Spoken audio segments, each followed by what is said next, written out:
देखो रिकॉर्डिंग का मैसेज क्या स्क्रीन शेयर है।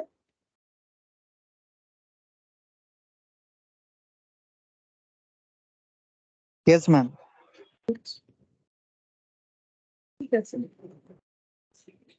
देखो यहाँ पर ओवरहेड में लास्ट दिन हम लोगों ने क्या पढ़ा था, इसी को आज कंटिन्यू करेंगे। मेथड ऑफ एब्जॉर्प्शन और रिकवरी ऑफ ओवरहेड। मतलब ये देखो, हम लोगों ने पहले सीखा कि ओवरहेड को कैसे हम लोग अपना जो है टोटल ओवरहेड कैसे कैलकुलेट किया जाता है। तो टोटल ओवरहेड जब हम लोगों ने कैलकुलेट करना सीखा, तब हम लोगों ने देखा कि नॉर्मली टोटल ओवरहेड कैलकुलेट करने के लिए हम लोग अपने डिपार्टमेंट को दो पार्ट में डिवाइड करते हैं, एक प्रोडक्शन और एक सर्विस। ठीक है।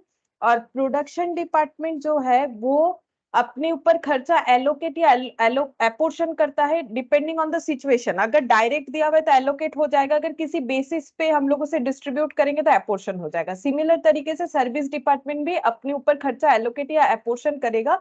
इसको बोला जाता था प्राइमरी डिस्ट्रीब्यूशन। अब क्योंकि सर्विस डिपार्टमेंट फिनिश गुड्स के साथ डायरेक्टली रिलेटेड नहीं होता है, तो सर्विस डिपार्टमेंट का खर्चा ये डायरेक्टली फिनिश गुड्स में नहीं जाएगा।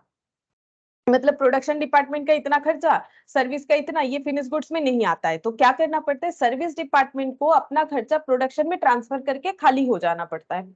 तो इसके लिए हम लोगों ने कुछ मेथड्स देखा था। इसका मेन मेथड मतलब मेन जो टेक्निक का नाम है दैट इज सेकेंडरी डिस्ट्रीब्यूशन। और ये सेकेंडरी डिस्ट्रीब्यूशन के लिए हम लोगों ने अलग अलग मेथड्स जो है वो सीखे।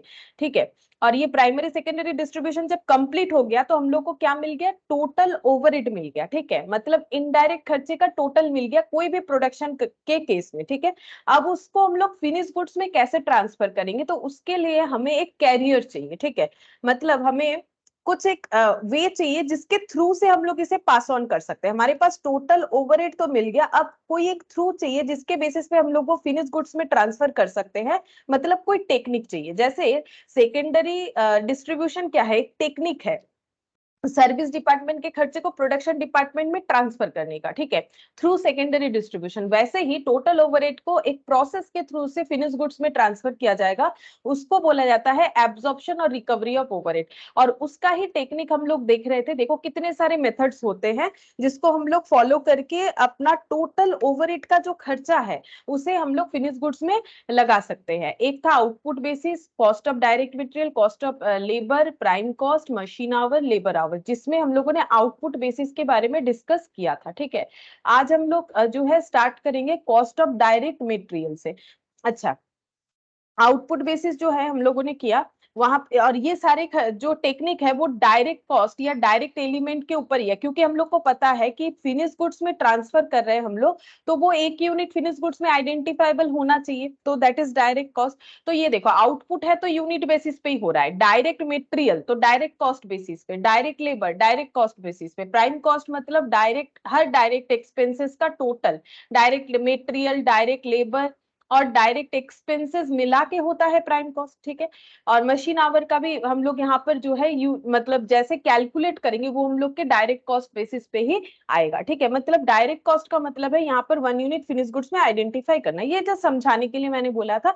अभी हम लोग जो है टेक्निक देखेंगे, जैसे कि आउटपुट बेसिस हम लोगों ने देखा था कैसे कैलकुलेट किया जाता है।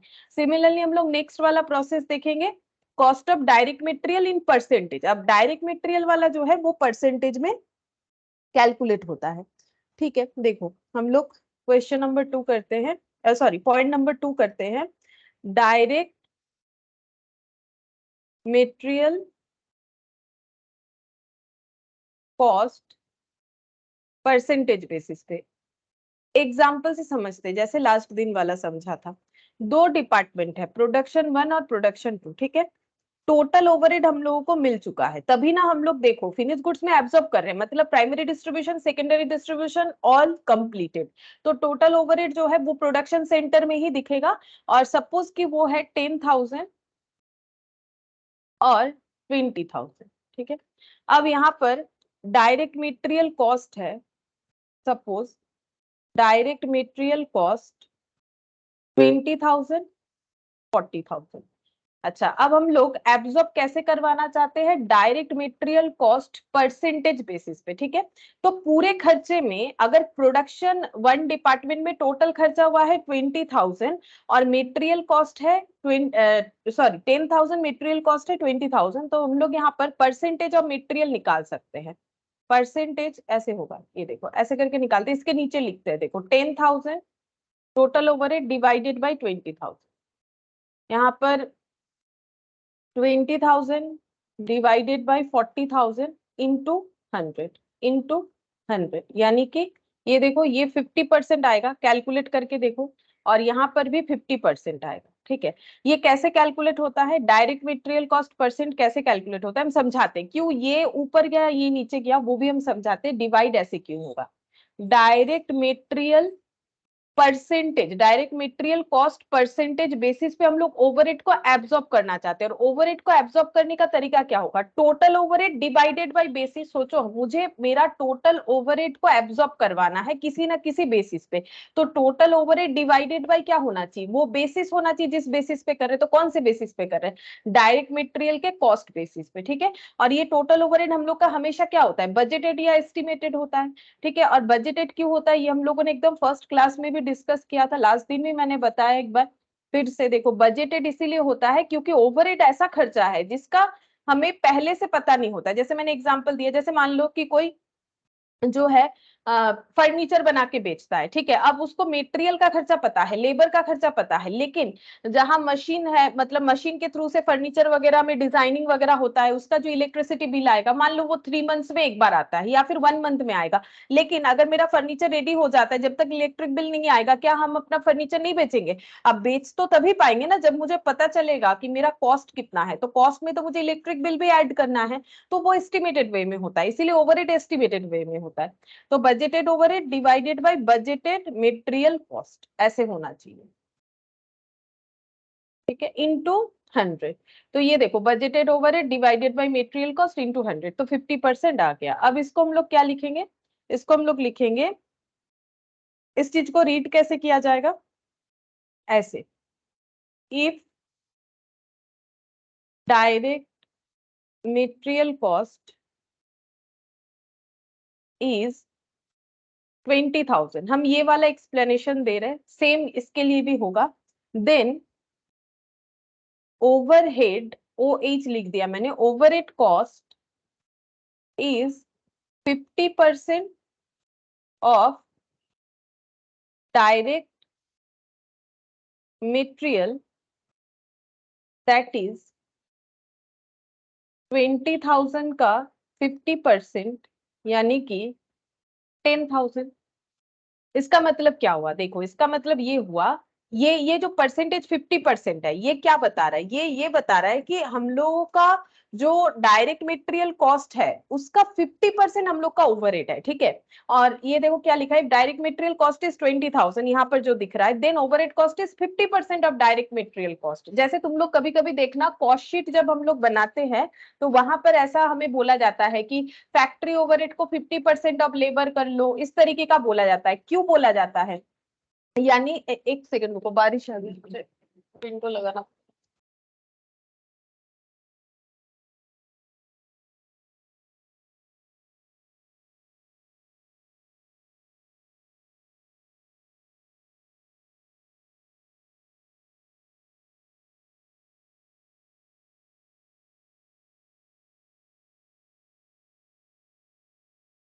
हाँ, तो देखो डायरेक्ट मटेरियल कॉस्ट 20,000 अगर है, तो ओवरहेड उसका जो है 50% है। ये चीज तुम लोगों ने कभी ना कभी देखा होगा, शायद ऐसे करके नहीं अगर समझा है कभी, तो अभी समझ सकते हैं कि कभी कभी हमें कॉस्ट शीट बनाते हैं तो वहां दिया रहता है कि फैक्ट्री ओवरहेड को कर लो 10% ऑफ वेजेस, नॉर्मली फैक्ट्री के साथ वेजेस रिलेटेड होता है, इसीलिए वेजेस बेसिस पे।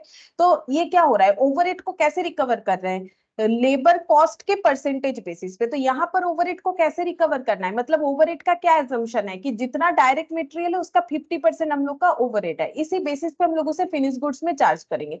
और ये मेथड कब यूज किया जाता है, ये मेथड तब यूज किया जाता है जब हम लोगों का मेटेरियल का कॉस्ट सबसे ज्यादा लगा हुआ है प्रोडक्शन केस में। ठीक है, जैसे ये सारे मेथड्स कब कौन से यूज करने हैं उसका अलग अलग रीजन होता है। जैसे मैंने आउटपुट वाला भी बोला था, जब एक ही तरह का प्रोडक्ट होगा या आइडेंटिकल प्रोडक्ट होगा तभी ये यूज करना सूटेबल है, अदरवाइज नहीं है। वैसे ही हम लोग मेटेरियल बेसिस पे कब एब्सॉर्ब करवाएंगे, तभी एब्सॉर्ब करवाएंगे जब हम लोग का सबसे ज्यादा कॉस्ट मेटेरियल में इन्वॉल्व है। ठीक है, तो यूसेज यहाँ पर लिख देते हैं, direct material cost element is high, is very high लिखो, इज वेरी हाई और maximum factor related to direct material cost. मतलब जो प्रोडक्ट बन रहा है उसमें सबसे ज्यादा कॉस्ट अगर किसी चीज का इनकर्ड हुआ है वो मटेरियल, मतलब महंगा है, इसका मटेरियल महंगा है, सबसे ज्यादा खर्चा तो मटेरियल पे ही लगा है, तो वही चीज direct material cost element is very high, तभी हमें ये यूज करना चाहिए। या फिर इसको अगर हम लोग रिवर्सली बोले तो मैक्सिमम फैक्टर जो रिलेटेड है वो क्या है, डायरेक्ट मटेरियल कॉस्ट है। इसीलिए इस यहाँ पर फिनिश गुड्स में जब हम लोग एब्सॉर्ब करवाएंगे ओवरहेड के खर्चे को तो डायरेक्ट मटेरियल के परसेंटेज बेसिस पे करवा सकते हैं। ठीक है, तो यहाँ पर हो गया। हाँ देखो ऐसा रहता है तुम लोगों का जब कॉस्ट शीट करोगे ना तो ये कंप्लीट होने से कर पाएंगे। ये देखो मेटेरियल कॉस्ट, डायरेक्ट लेबर, जैसे मान लो 50 रुपीज एग्जाम्पल दे रहे हैं, तो ओवरहेड कितना करेंगे, ओवरहेड हमें करना पड़ेगा 50% ऑफ 100 रुपीज, क्योंकि 50% ऑफ मेटेरियल अगर इसी क्वेश्चन के एग्जाम्पल के साथ चले तो ये हो जाएगा 50 रुपीज यानी 200। ठीक है, ऐसा एग्जाम्पल दिया मैंने। ठीक है, इस तरीके से हम लोग बनाते हैं। अच्छा, इसके बाद कौन सा मेथड है देखो, cost of direct labour in percentage. जब हम लोग डायरेक्ट लेबर कॉस्ट के परसेंटेज बेसिस पे एब्जॉर्ब करवाएंगे तब ये टेक्निक यूज होता है, तो इसका लिखते हैं डायरेक्ट लेबर कॉस्ट। इसमें फॉर्मूला क्या हो जाएगा, इसमें फॉर्मूला हो जाएगा, यहाँ पर ऐसे नीचे लिख देते हैं, ओवरहेड रिकवरी रेट। ये क्या निकालते हैं, ओवरहेड रिकवरी रेट निकालते हैं, estimated overhead, estimated total overhead divided bye direct labour cost.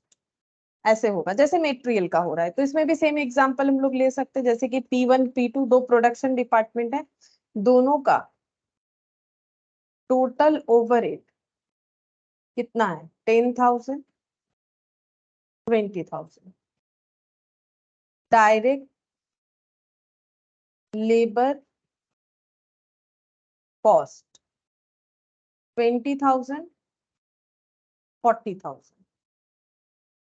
अब यहाँ पर निकालते हैं ओवरहेड रिकवरी। ये एक्चुअली क्या निकला है, इसमें भी तुम लोग लिख दो ओवरहेड रिकवरी, एक ही बात है। ठीक है, कैलकुलेट तो वही कर रहे हैं ना, ओवरहेड रिकवरी, जिसका अलग अलग हम लोग टेक्निक पढ़ रहे हैं। तो ओवरहेड रिकवरी अगर लेबर बेसिस पे करना चाहते हैं तो 10,000 डिवाइडेड बाई 20,000 इंटू 100, तो ये कितना आ गया 50%। इसका भी चाहो तो कैलकुलेट कर सकते हो, सेम ही आ जाएगा। अब इस बात का मतलब क्या हो गया, इसका मतलब हो गया if direct labour cost is 50%, sorry, direct labor cost is 20,000, then overhead cost is, overhead cost is 50% of direct labor cost. Overhead cost is 50% of direct labor cost, इस तरीके से कैलकुलेट होगा। और इसका यूसेज क्या है, कब यूज करेंगे, जब हम लोग का प्रोडक्शन में सबसे ज्यादा खर्चा अगर किसी बात का हुआ है तो लेबर को पेमेंट करने का, यानी when direct labour cost is the major element. अगर यही हम लोग का मेजर एलिमेंट है तो उस केस में हमें इसका यूज करना चाहिए, ठीक है। तो सेम तरह का एग्जांपल है, ये मेटेरियल ओरिएंटेड काम हुआ होगा ज्यादा तो हम लोग मेटेरियल के परसेंटेज पे करेंगे, अगर लेबर बेसिस पे होगा तो लेबर के बेसिस पे करेंगे, ठीक है। अच्छा, अब नेक्स्ट देखो कौन सा मेथड है, प्राइम कॉस्ट। प्राइम कॉस्ट का मतलब क्या होता है, डायरेक्ट लेबर, डायरेक्ट एक्सपेंसेस और डायरेक्ट मटेरियल, ये तीनों के खर्चे को हम लोग क्या बोलते हैं, प्राइम कॉस्ट, ठीक है। तो जहां पर मटेरियल लेबर का खर्चा, अब डायरेक्ट एक्सपेंस क्या होता है, जैसे कि मटेरियल को कैरी करके लेके आने का खर्चा, लाइक कैरेज इनवर्ड, इस तरीके का खर्चा, पैकिंग वगैरह। तो ये जो प्राइम कॉस्ट है, प्राइम कॉस्ट बेसिस पे कब होता है, जब यहाँ पर हम लोगों ने क्या देखा, सबसे ज्यादा हाईएस्ट खर्चा मटेरियल से रिलेटेड है तो ये मेथड लो, हाईएस्ट खर्चा लेबर कॉस्ट से रिलेटेड है तो ये मेथड लो। अगर दोनों में बराबरी है, मतलब डायरेक्ट मटेरियल और डायरेक्ट लेबर का जो खर्चा है वो आधा आधा है, तो फिर मतलब जितना डायरेक्ट मटेरियल का खर्चा है उतना ही डायरेक्ट लेबर का है और उतना ही डायरेक्ट एक्सपेंसेस का है, तो सारी चीज अगर प्रोपोर्शनेटली इक्वल है तो हम लोग प्राइम कॉस्ट बेसिस पे करेंगे, क्योंकि प्राइम कॉस्ट पे दोनों चीज आ जाता है। तो यहाँ पर लिखते हैं, देखो prime, fourth number, prime cost method percentage basis पे। यहाँ पर कैलकुलेशन कैसे होगा, यहाँ पर भी overhead recovery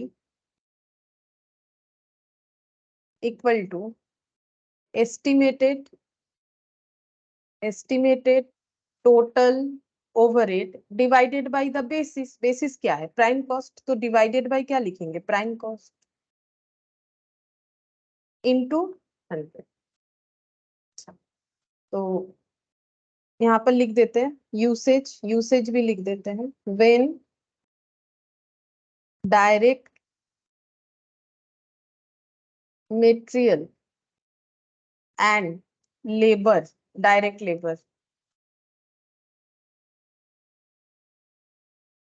have equal importance।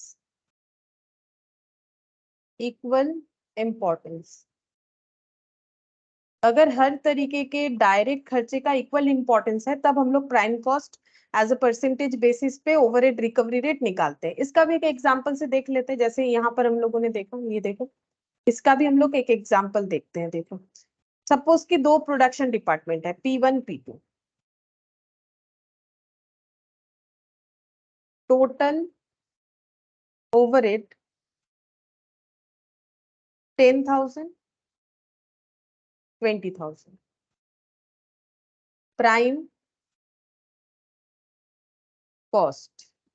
Prime cost का मतलब इसमें डायरेक्ट मटेरियल भी है, डायरेक्ट लेबर भी है और कोई डायरेक्ट एक्सपेंस है तो वो भी, एक्चुअली एक्सपेंस इन्हीं सबसे रिलेटेड होता है। तो 20,000 और ये 40,000, तो ओवरहेड रिकवरी कितना आएगा, ओवरहेड रिकवरी आ जाएगा 10,000 डिवाइडेड बाई 20,000 इंटू 100, यानी कि 50%। मैंने सेम डेटा ही लिया है हर जगह पे, बस बेसिस चेंज कर दिया। अब इस बात का मतलब क्या होता है, इस बात का मतलब होता है if prime cost is 20,000, then overhead is 50% of prime cost, that is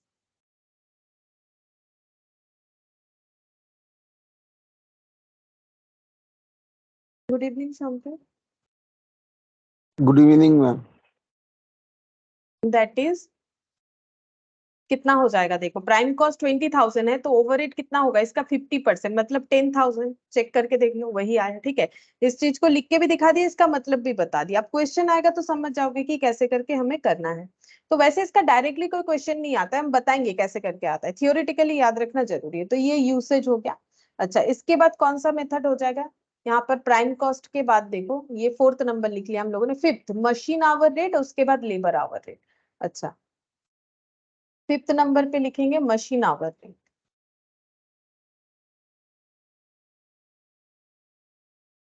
machine hour rate, ठीक है। तो मशीन ओरिएंटेड काम अगर ज्यादा होगा तो ओवरहेड का जो रिकवरी है ये हम लोग मशीन आवर के बेसिस पे करेंगे। नाम से ही पता चल रहा है मशीन आवर रेट, तो budgeted overhead, budgeted overhead divided bye effective, ये ऐड करना पड़ेगा वर्ड, ठीक है। इफेक्टिव मशीन आवर, नॉर्मली हम लोग क्या कर रहे थे बेसिस, जैसे प्राइम कॉस्ट है तो डिवाइडेड बाय प्राइम कॉस्ट, लेकिन यहाँ पर डिवाइडेड बाय सिर्फ मशीन आवर नहीं, लिखना पड़ेगा इफेक्टेड मशीन आवर, ठीक है। जैसे लेबर कॉस्टिंग में पढ़ा तुम लोगों ने इफेक्टेड लेबर आवर, वैसे ही इफेक्टिव मशीन आवर रेट बताएंगे। यहाँ पर इफेक्टिव मशीन आवर का मतलब क्या होता है वही चीज पहले बता देते। देखो, इफेक्टिव मशीन आवर का मतलब है कि जितना टाइम जो है प्रोडक्शन हुआ, ठीक है, जितना टाइम प्रोडक्शन हुआ। जैसे मान लो तुम लोग स्कूल जाते थे बचपन में, ठीक है, क्योंकि स्कूल का एक जो है ज्यादा डिसिप्लिन रहता है तो हम वही बात एक्सप्लेन करेंगे। स्कूल में देखो, मान लो अगर किसी का, जैसे हम लोग का कैसा था, हम लोग का एकदम जो बचपन में स्कूल था वो तो मान लो ऐसे 6 बजे से 10 बजे तक था, ठीक है। हम थोड़ा सा जो है 9, 10, 11, 12 का बात कर रहे हैं तो हम लोग का 11 बजे से लेके जो है 4 बजे तक, ठीक है। अब क्या इतना टाइम पूरा टाइम पढ़ाई होता है? नहीं, इसके बीच में जो है टिफिन भी होता है, इसके बीच में जो है कुछ टाइम गैप भी होता है। एक क्लास स्टार्ट हुआ उसके बाद खत्म होगा, फिर दूसरा क्लास स्टार्ट होगा, उसके बीच में एक गैप होता है। तो हो सकता है हम लोग 11 बजे से लेकर 4 बजे तक स्कूल में, लेकिन पूरा टाइम थोड़ी ना पढ़ाई होता है, ऐसा पॉसिबिलिटीज है ही नहीं, हो ही नहीं सकता है ना। तो इफेक्टिव मशीन आवर का मतलब है कि कितना टाइम जो है मशीन से प्रोडक्शन हुआ वो होता है इफेक्टिव मशीन आवर। तो यहाँ पर लिखेंगे टोटल मशीन आवर, कितना टाइम मशीन चला। अब मशीन चलने से ही प्रोडक्शन होगा ये जरूरी नहीं है, ठीक है। उससे हम लोग लेस कर देंगे normal idle time of machine. Machine अगर किसी वजह से जो है मतलब खाली है, ठीक है, प्रोडक्शन का काम नहीं हो रहा है, जैसे कि नॉर्मल आइडल टाइम का मतलब क्या क्या हो सकता है। नॉर्मल आइडल टाइम का मतलब जैसे मान लो सेटअप टाइम, ठीक है, मशीन को सेटअप करना पड़ सकता है, मशीन को स्टार्ट करने के से पहले सेटअप करना पड़ सकता है। जैसे तुम लोग जो लैपटॉप यूज करते हो या डेस्कटॉप यूज करते हो, मोबाइल यूज करते हो, तो एक सेटअप तो होता है ना। मतलब ऐसा थोड़ी है कि मोबाइल खोला क्लास चालू हो गया, तुम लोग को ऐप में जाना पड़ता है, लिंक में क्लिक कर, मतलब सेटअप तो होगा ना। सेटअप करने के बाद ही हम लोग जो है, हम भी क्लास स्टार्ट कर सकते हैं, तुम लोग भी कर सकते हो, तो वैसे ही मशीन का भी सेटअप टाइम होगा, तो ये नॉर्मल बात है। तो उस समय पे मशीन नहीं चल रहा, मतलब प्रोडक्शन नहीं हो रहा है, तो सेटअप टाइम। दूसरा ये आइडल टाइम होता है, ठीक है। और क्या हो जाएगा, routine service.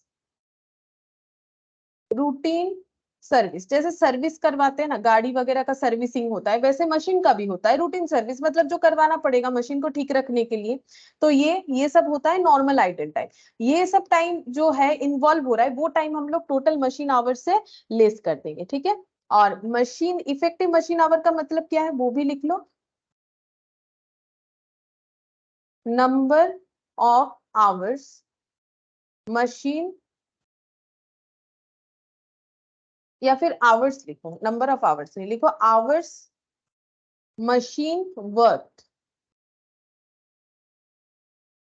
Hours machine work for production.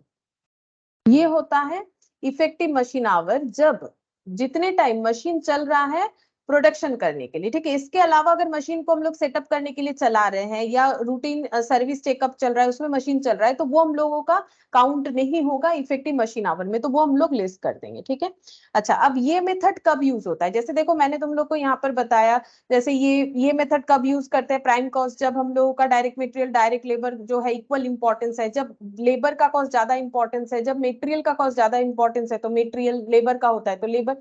तो मशीन आवर का कब यूज होता है, जब हम लोग का मशीन ओरिएंटेड काम ज्यादा है। इसका यूसेज कब क्या है, इसका यूसेज है अगर हम लोगों का जो काम होता है, जो प्रोडक्शन होता है वो कैपिटल या फिर मशीन इंटेंसिव है, ठीक है।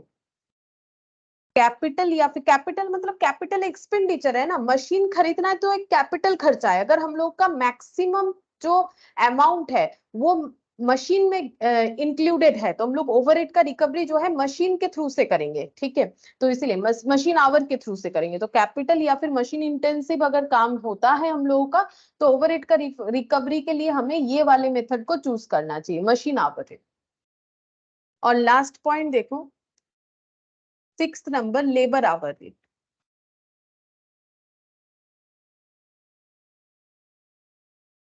Labour hour rate, overhead recovery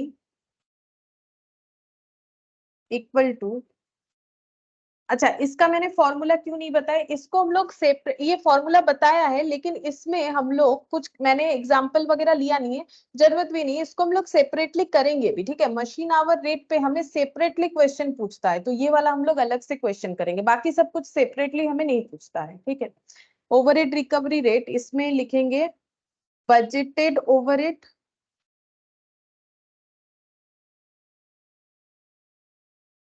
divided by budgeted direct labour our. अच्छा, ये लेबर आवर का मतलब भी कौन सा होगा, ये लेबर आवर का मतलब भी प्रोडक्शन जितना टाइम लेबर कर रहा है, ठीक है, आइडल टाइम लेस हो जाएगा, मतलब यहाँ पर लिख देते हैं number of hours labour work in production department, ठीक है। प्रोडक्शन डिपार्टमेंट में लेबर जितने टाइम काम करता है, अब देखो लेबर आ रहा है, मान लो वो 8 घंटे के लिए काम करने आ रहा है, लेकिन 8 घंटा ही काम करेगा ऐसा तो पॉसिबिलिटीज नहीं है ना, उसका जो है टिफिन टाइम हो सकता है, थोड़ा रेस्ट कर सकता है। तो इसीलिए बोल रहा है कि जितना टाइम वो काम करेगा उसी टाइम को लेना पड़ेगा, मतलब बेसिकली यहाँ पर भी वही इफेक्टिव लेबर आवर आ जाएगा, ठीक है। इसमें ये जो बजटेड लेबर आवर है ये इफेक्टिव वाला ही हमें लेना पड़ेगा। अच्छा, अब इसका यूसेज भी लिख देते हैं, ये प्रोसेस कब हमें यूज करना चाहिए, ये वाला प्रोसेस हम लोग तब करेंगे जब हम लोग का लेबर आवर इंटेंसिव वर्क होगा, लेबर आवर इंटेंसिव वर्क।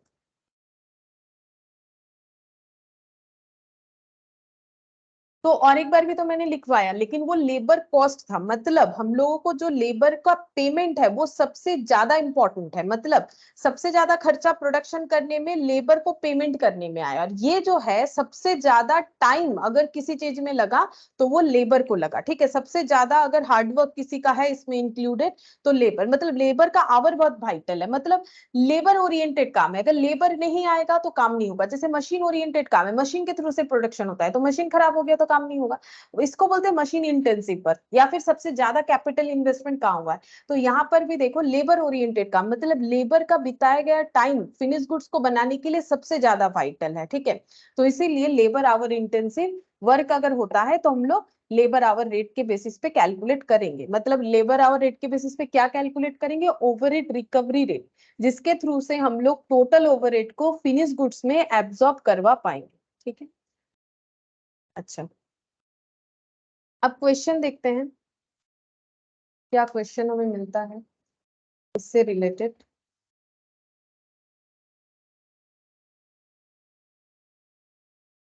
ये देखो, ये तो हम लोग का हो गया था, क्वेश्चन नंबर 1 भी कर लिया हम लोगों ने, 2, 3, 4, 5,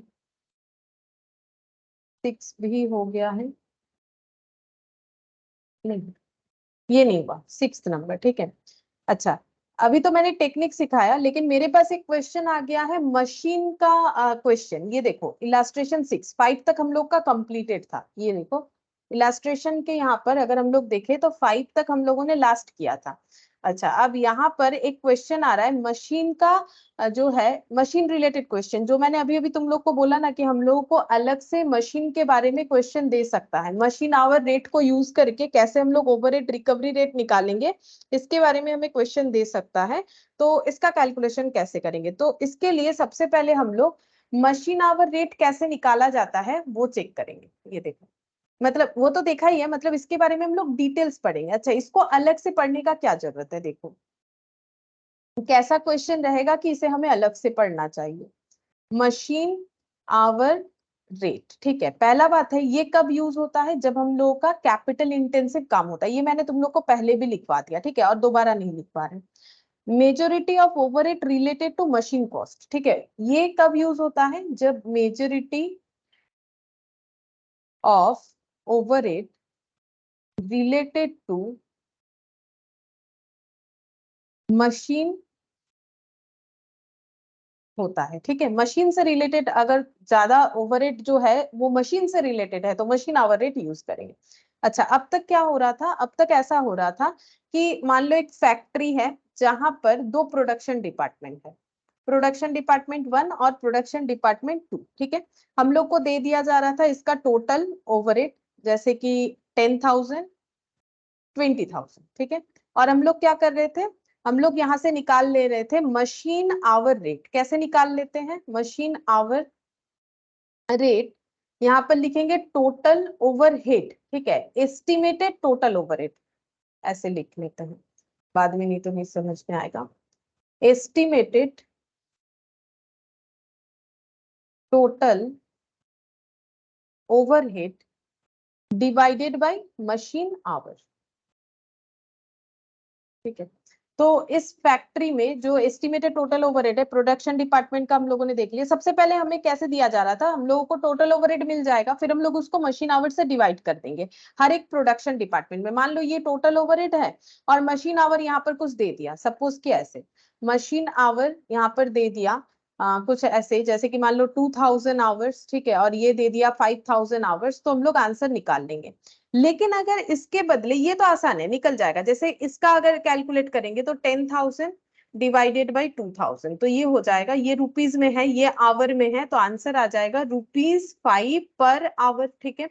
ये देखो, रुपीज का रुपीज रह गया, आवर का आवर रह गया, ये डिवाइड है तो ये डिवाइड पर मतलब डिवाइड ही होता है, तो यहाँ पर हो गया 5 पर आवर। लेकिन अगर ऐसा हुआ कि एक प्रोडक्शन डिपार्टमेंट में मोर देन वन मशीन है, जैसे कि ये P1 में, P1 के अंडर मान लो दो मशीन है, मशीन 1, मशीन 2, और P2 के अंडर मान लो यहाँ भी, यहाँ मान लो 3 मशीन है, ठीक है, जैसे कि मशीन 3, मशीन 4, मशीन 5, ये मैंने अलग अलग नाम दे दिया। तो अगर हम लोग को बोले कि क्या निकालना है, इस मशीन का बेसिस पे मशीन आवर रेट निकालो या फिर इस मशीन के बेसिस पे मशीन आवर रेट निकालो, ठीक है, तो हम लोग कैसे कैलकुलेट करेंगे? तो उसमें हम लोग को क्या करना पड़ेगा? उसमें हम लोग को ऐसे कैलकुलेट करना पड़ेगा, machine hour rate equal to हो जाएगा टोटल ओवरहेड, जैसे यहां निकाल रहे थे वही रहेगा, लेकिन टोटल ओवरहेड जो है हम लोग पर्टिकुलर मशीन का निकालेंगे, total overhead of A particular machine, particular machine. अभी तक हम लोग क्या निकाल रहे थे? टोटल ओवरहेड निकाल रहे थे हम लोग, किसका? यहाँ पर हम लोग मशीन का, यहाँ पर टोटल ओवरहेड हमें डिपार्टमेंट का दिया हुआ था। अब डिपार्टमेंट के अंदर अगर मोर देन वन मशीन है तो हमें मशीन का भी अलग से खर्चा निकालना पड़ेगा। Total overhead of A particular machine divided by machine hour of that particular machine. तो हमें इस मशीन का पर्टिकुलर मशीन आवर रेट मिल जाएगा, मतलब हमें क्वेश्चन में ऐसा बोल सकता है कि इस मशीन का मशीन आवर रेट निकालो। तो इस मशीन का मशीन आवर रेट कैसे निकालेंगे? तो इस मशीन का जितना भी ओवरहेड है वो कैलकुलेट करना पड़ेगा, डिवाइडेड बाय मशीन कितना टाइम चला, तो इससे हमें आंसर मिलेगा। अभी क्वेश्चन करेंगे तो समझ में आ जाएगा, जैसे कि इलस्ट्रेशन 6 वाला है। लेकिन इसके पहले हम लोग यहाँ पर एक बार स्टेप्स को हम अपने हिसाब से लिखवा देते हैं कि यहाँ पर हमें क्या करना पड़ेगा। स्टेप 1 ये हम लोग तभी फॉलो करेंगे, देखो ऐसे करके, total overhead of production department given. हम लोग को टोटल ओवरहेड प्रोडक्शन डिपार्टमेंट का गिवन होगा, जैसे कि यहाँ पर दिखाया P1 का 10,000, P2 का 20,000, ठीक है। फिर नेक्स्ट स्टेप में लिखते हैं total overhead is further divided into different machine of that department, ठीक है। फिर क्या होगा? उसे डिपार्टमेंट के अलग अलग मशीन्स का जो टोटल ओवरहेड है वो हमें कैलकुलेट करना पड़ेगा। उसका इंफॉर्मेशन हमें क्वेश्चन में गिवन रहेगा कि मशीन 1 को ऑपरेट करने का कितना खर्चा आया, मशीन 2 को ऑपरेट करने का कितना खर्चा आया। ठीक है, उसके बाद step 3, particular data is given for a machine. तो क्वेश्चन में हमें पर्टिकुलर उस मशीन का डेटा जरूर गिवन होना चाहिए। Step 4, machine our is given for a particular machine, और उसी पर्टिकुलर मशीन का हमें मशीन आवर भी देना चाहिए। स्टेप 5 में क्या बोला जाएगा, we need to calculate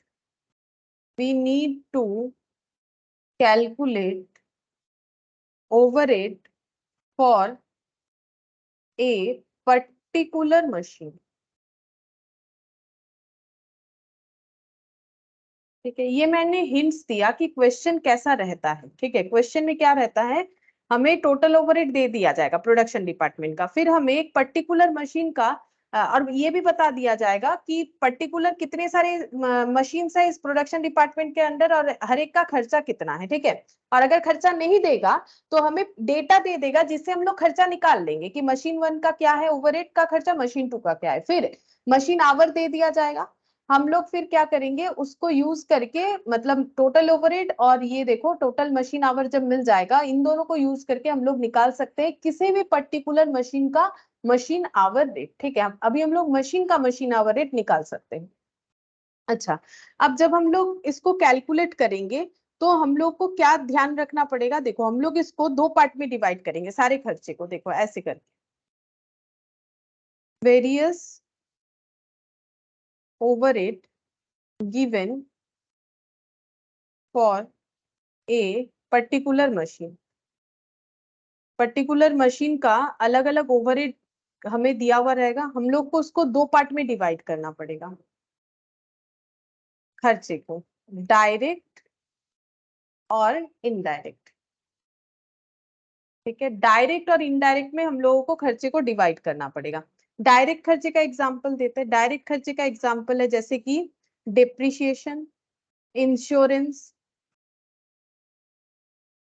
indirect खर्चे का एग्जांपल है जैसे कि सुपरवाइजर सैलरी। ठीक है, समझाते हैं क्यों ये डायरेक्ट है क्यों इनडायरेक्ट है। अगर हम लोग के पास मान लो दो मशीन है तो हम लोग को पता है कि कौन सी मशीन का पर्टिकुलर कितना डिप्रिशिएशन हो रहा है, कौन से मशीन का कितना इंश्योरेंस का खर्चा हो रहा है। लेकिन इनडायरेक्ट जैसे कि सुपरवाइजर रखा है ये 5 मशीन के लिए। ठीक है, अब उनको सैलरी तो एक ही बार मंथली दे रहे हैं, तो अब हम लोग को ये डायरेक्टली नहीं पता चलता है कि कौन से मशीन के लिए सैलरी का खर्चा कितना जो है अप्लाई करे। कुछ टेक्निक से तो कर ही लेंगे, लेकिन हम ये बोल रहे हैं कि डायरेक्टली ये यहाँ पर पता चल जाता है कि मेरे पास ये मशीन है, इस पे इतना डेप्रिसिएशन, इस पे इतना डेप्रिसिएशन, लेकिन सुपरवाइजर का खर्चा जैसे कि मैंने बोला वो डायरेक्टली नहीं पता चलता, इसलिए इसे इनडायरेक्ट बोला जाता है। ये तो ये हो गया पहला इसको जो है बाइफरकेट करने का तरीका इस खर्चे को। फिर फर्दर हम लोग इसको दो पार्ट में डिवाइड करेंगे, डायरेक्ट खर्चे को फिक्स्ड और वेरिएबल में। फिक्स्ड और इसे स्टैंडिंग भी बोला जाता है, और वेरिएबल और स्टैंडिंग, और वेरिएबल और मशीन एक्सपेंस भी बोला जाता है। अच्छा, यहाँ पर देखो सुपरवाइजर ये सॉरी इनडायरेक्ट खर्चे का फिक्स्ड और इसको भी हम लोग फिक्स्ड और वेरिएबल में दिखाएंगे, फिक्स्ड और स्टैंडिंग, वेरिएबल और मशीन एक्सपेंसेस। ठीक है, अच्छा अब देखो जैसे फिक्स्ड खर्चा, डायरेक्ट फिक्स्ड खर्चा क्या हो सकता है, जैसे कि देखो रेंट हो सकता है, डेप्रिसिएशन हो सकता है। ठीक है, अच्छा और ये वेरिएबल खर्चा क्या हो सकता है, वेरिएबल में एग्जांपल में जैसे फ्यूल हो सकता है, पावर हो सकता है, इलेक्ट्रिसिटी हो सकता है। ठीक है, अब देखो ये कैसे आइडेंटिफाई करेंगे वेरिएबल है कि फिक्स्ड है, जो खर्चा मशीन चले या ना चले उस पर डिपेंड नहीं करेगा उसे फिक्स्ड बोलेंगे, जैसे रेंट। ठीक है, मशीन अगर हम लोगों ने रेंट पे लिया है तो मशीन का हायर चार्जेस यानी उसे रेंट बोल सकते हैं। डेप्रिसिएशन चार्ज कर रहे हैं तो मशीन यूज हो या ना हो डेप्रिसिएशन तो खर्चा लगेगा ही, लेकिन मशीन चलेगा तभी फ्यूल पावर इलेक्ट्रिसिटी का खर्चा आएगा, इसे हम लोग बोलेंगे वेरिएबल खर्चा। ठीक है, इसी तरीके से इनडायरेक्ट को भी हम लोग जो है फिक्स्ड और वेरिएबल में डिस्ट्रीब्यूट कर लेंगे। अभी हम लोग का क्वेश्चन आएगा तो हम लोग देख लेंगे कौन सा खर्चा फिक्स्ड में जाएगा कौन सा वेरिएबल में जाएगा, ये जस्ट मैंने एक ओवरव्यू दिया तुम लोगों को। ठीक है, अब हम लोग कैसे कैलकुलेट करेंगे, यहाँ पर मशीन आवर रेट इक्वल हो जाएगा total overhead of A machine. ये हम लोग को करना पड़ेगा कैलकुलेट, ये हम लोग को करना पड़ेगा कैलकुलेट क्वेश्चन में। ठीक है, और जो हमें दिया हुआ रहेगा वो होगा effective hour, effective machine hour. ठीक है, अब ये दिया हुआ रहेगा मतलब इफेक्टिव नहीं दिया हुआ रहेगा, बहुत सारे इंफॉर्मेशन दिए हुए रहेंगे, उससे हमें उसको कैलकुलेट करना पड़ेगा। ये भी बेसिकली कैलकुलेट भी करना पड़ सकता है या फिर गिवन भी हो सकता है, लेकिन ये तो कैलकुलेट ही करना पड़ता है। मतलब इफेक्टिव मशीन आवर कभी कभी हमें आइडियल आवर वगैरह लेस करके दे सकता है, अदरवाइज हमें लेस खुद से करना पड़ेगा यानी कैलकुलेट करना पड़ेगा। और जो total overhead of A machine है ये हमेशा हमें कैलकुलेट करना पड़ता है। अब ये टोटल ओवरहेड को हमें 3 मेथड से कैलकुलेट करना पड़ेगा, लिखते हैं देख।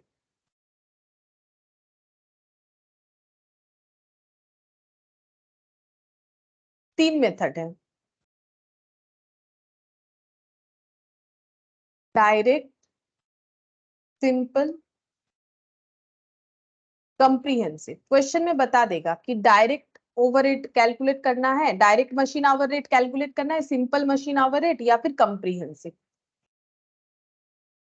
ये क्वेश्चन में हमें बता देगा। अभी क्वेश्चन करेंगे तो पता चलेगा। देखो डायरेक्ट जो मेथड है उसमें कौन कौन सा कॉस्ट लेना पड़ेगा, direct cost related to machine, machine से रिलेटेड सारे डायरेक्ट कॉस्ट लेने हैं, मतलब फिक्स्ड भी लेना है, क्योंकि देखो डायरेक्ट कॉस्ट का मतलब सिर्फ फिक्स नहीं है, सिर्फ वेरिएबल नहीं है। डायरेक्ट कॉस्ट का मतलब फिक्स्ड वेरिएबल दोनों ही हमारा जाएगा, बस कॉस्ट डायरेक्ट नेचर का होना चाहिए, तो फिक्स्ड हो या वेरिएबल खर्चा हो।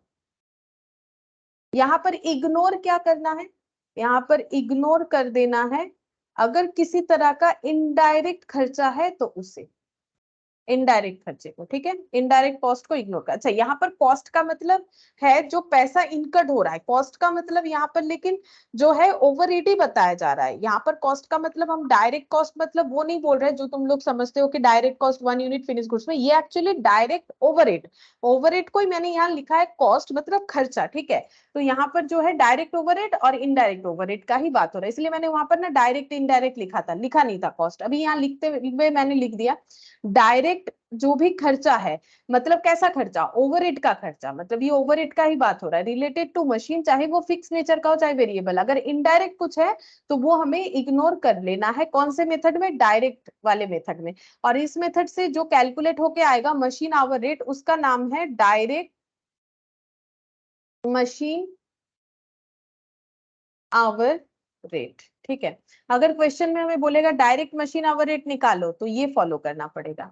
अच्छा, अब हम लोग करते हैं सिंपल मशीन आवर रेट। इसमें कैसे होगा, देखो सिंपल मशीन आवर रेट में डायरेक्ट भी रहेगा इनडायरेक्ट भी रहेगा। ये देखो डायरेक्ट प्लस इनडायरेक्ट दोनों तरीके का खर्चा रहेगा, और डायरेक्ट का भी फिक्स्ड वेरिएबल रहेगा, फिक्स्ड वेरिएबल, इनडायरेक्ट का भी रहेगा फिक्स्ड वेरिएबल। ठीक है, दोनों ही रहेगा।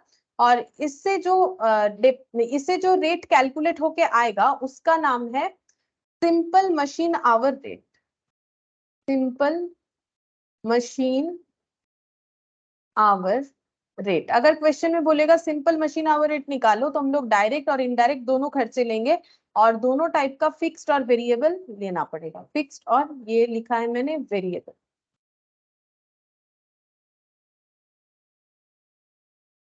तो फिर कंप्रीहेंसिव मतलब ओवरऑल, कंप्रीहेंसिव मतलब कुछ हमें इग्नोर नहीं करना है, जैसे यहाँ पर हम लोगों ने इनडायरेक्ट को इग्नोर किया, यहाँ पर दोनों को ले लिया, फिर कंप्रीहेंसिव में बाकी क्या रहा जो हम लोगों ने नहीं लिया वो भी लेना पड़ेगा।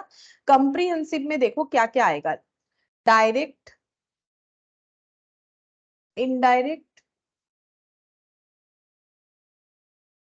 और ऑपरेटर वेजेस, ठीक है, ऑपरेटर वेजेस मतलब पर्टिकुलर मशीन को ऑपरेट करने के लिए अगर हम लोग किसी वर्कर को वेजेस दे रहे हैं, ऑपरेटर को, तो वो भी यहाँ पर इंक्लूड होगा, यानी यहाँ बाकी इन सब जगह पे इंक्लूड नहीं होता है, ठीक है।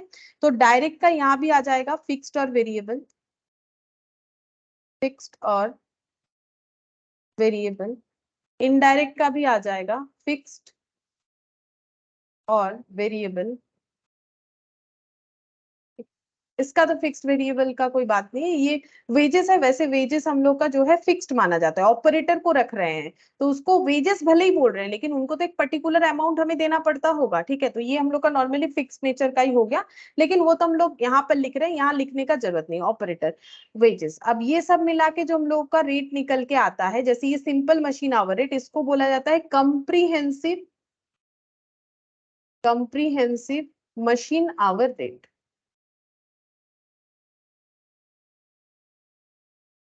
ठीक है, कंप्रीहेंसिव मशीन आवर रेट। तो ये टेक्निक यूज करके हम लोग को कैलकुलेट करना पड़ेगा, और क्वेश्चन पढ़ के ये भी समझना पड़ेगा कि हम लोगों को कौन सा कैलकुलेट करने के लिए बोला है। अच्छा, इससे रिलेटेड और एक पॉइंट हम लिख पाएंगे यहाँ पर, यहाँ पर लिखते हैं इफेक्टिव मशीन आवर का मतलब, मैंने पहले भी लिखवाया लेकिन यहाँ पर एक पॉइंट और भी लिखवाएंगे, total machine hour minus normal idle time. Normal idle time का मतलब भी मैंने लिखवाया कि जब मशीन हम लोगों का प्रोडक्शन से रिलेटेड काम नहीं कर रहा है, और नॉर्मल आइडल टाइम किसे मानेंगे उसके लिए एक नोट लिखना है, इसी वजह से मैंने ये पॉइंट को दोबारा लिखवाया। नॉर्मल आइडल टाइम की यहाँ पर एक स्टार देके नोट लिखते हैं, unless and until otherwise, unless and until otherwise stated, this has to be considered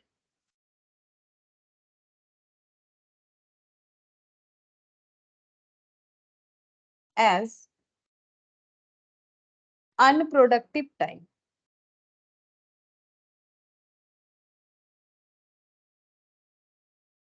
ठीक है।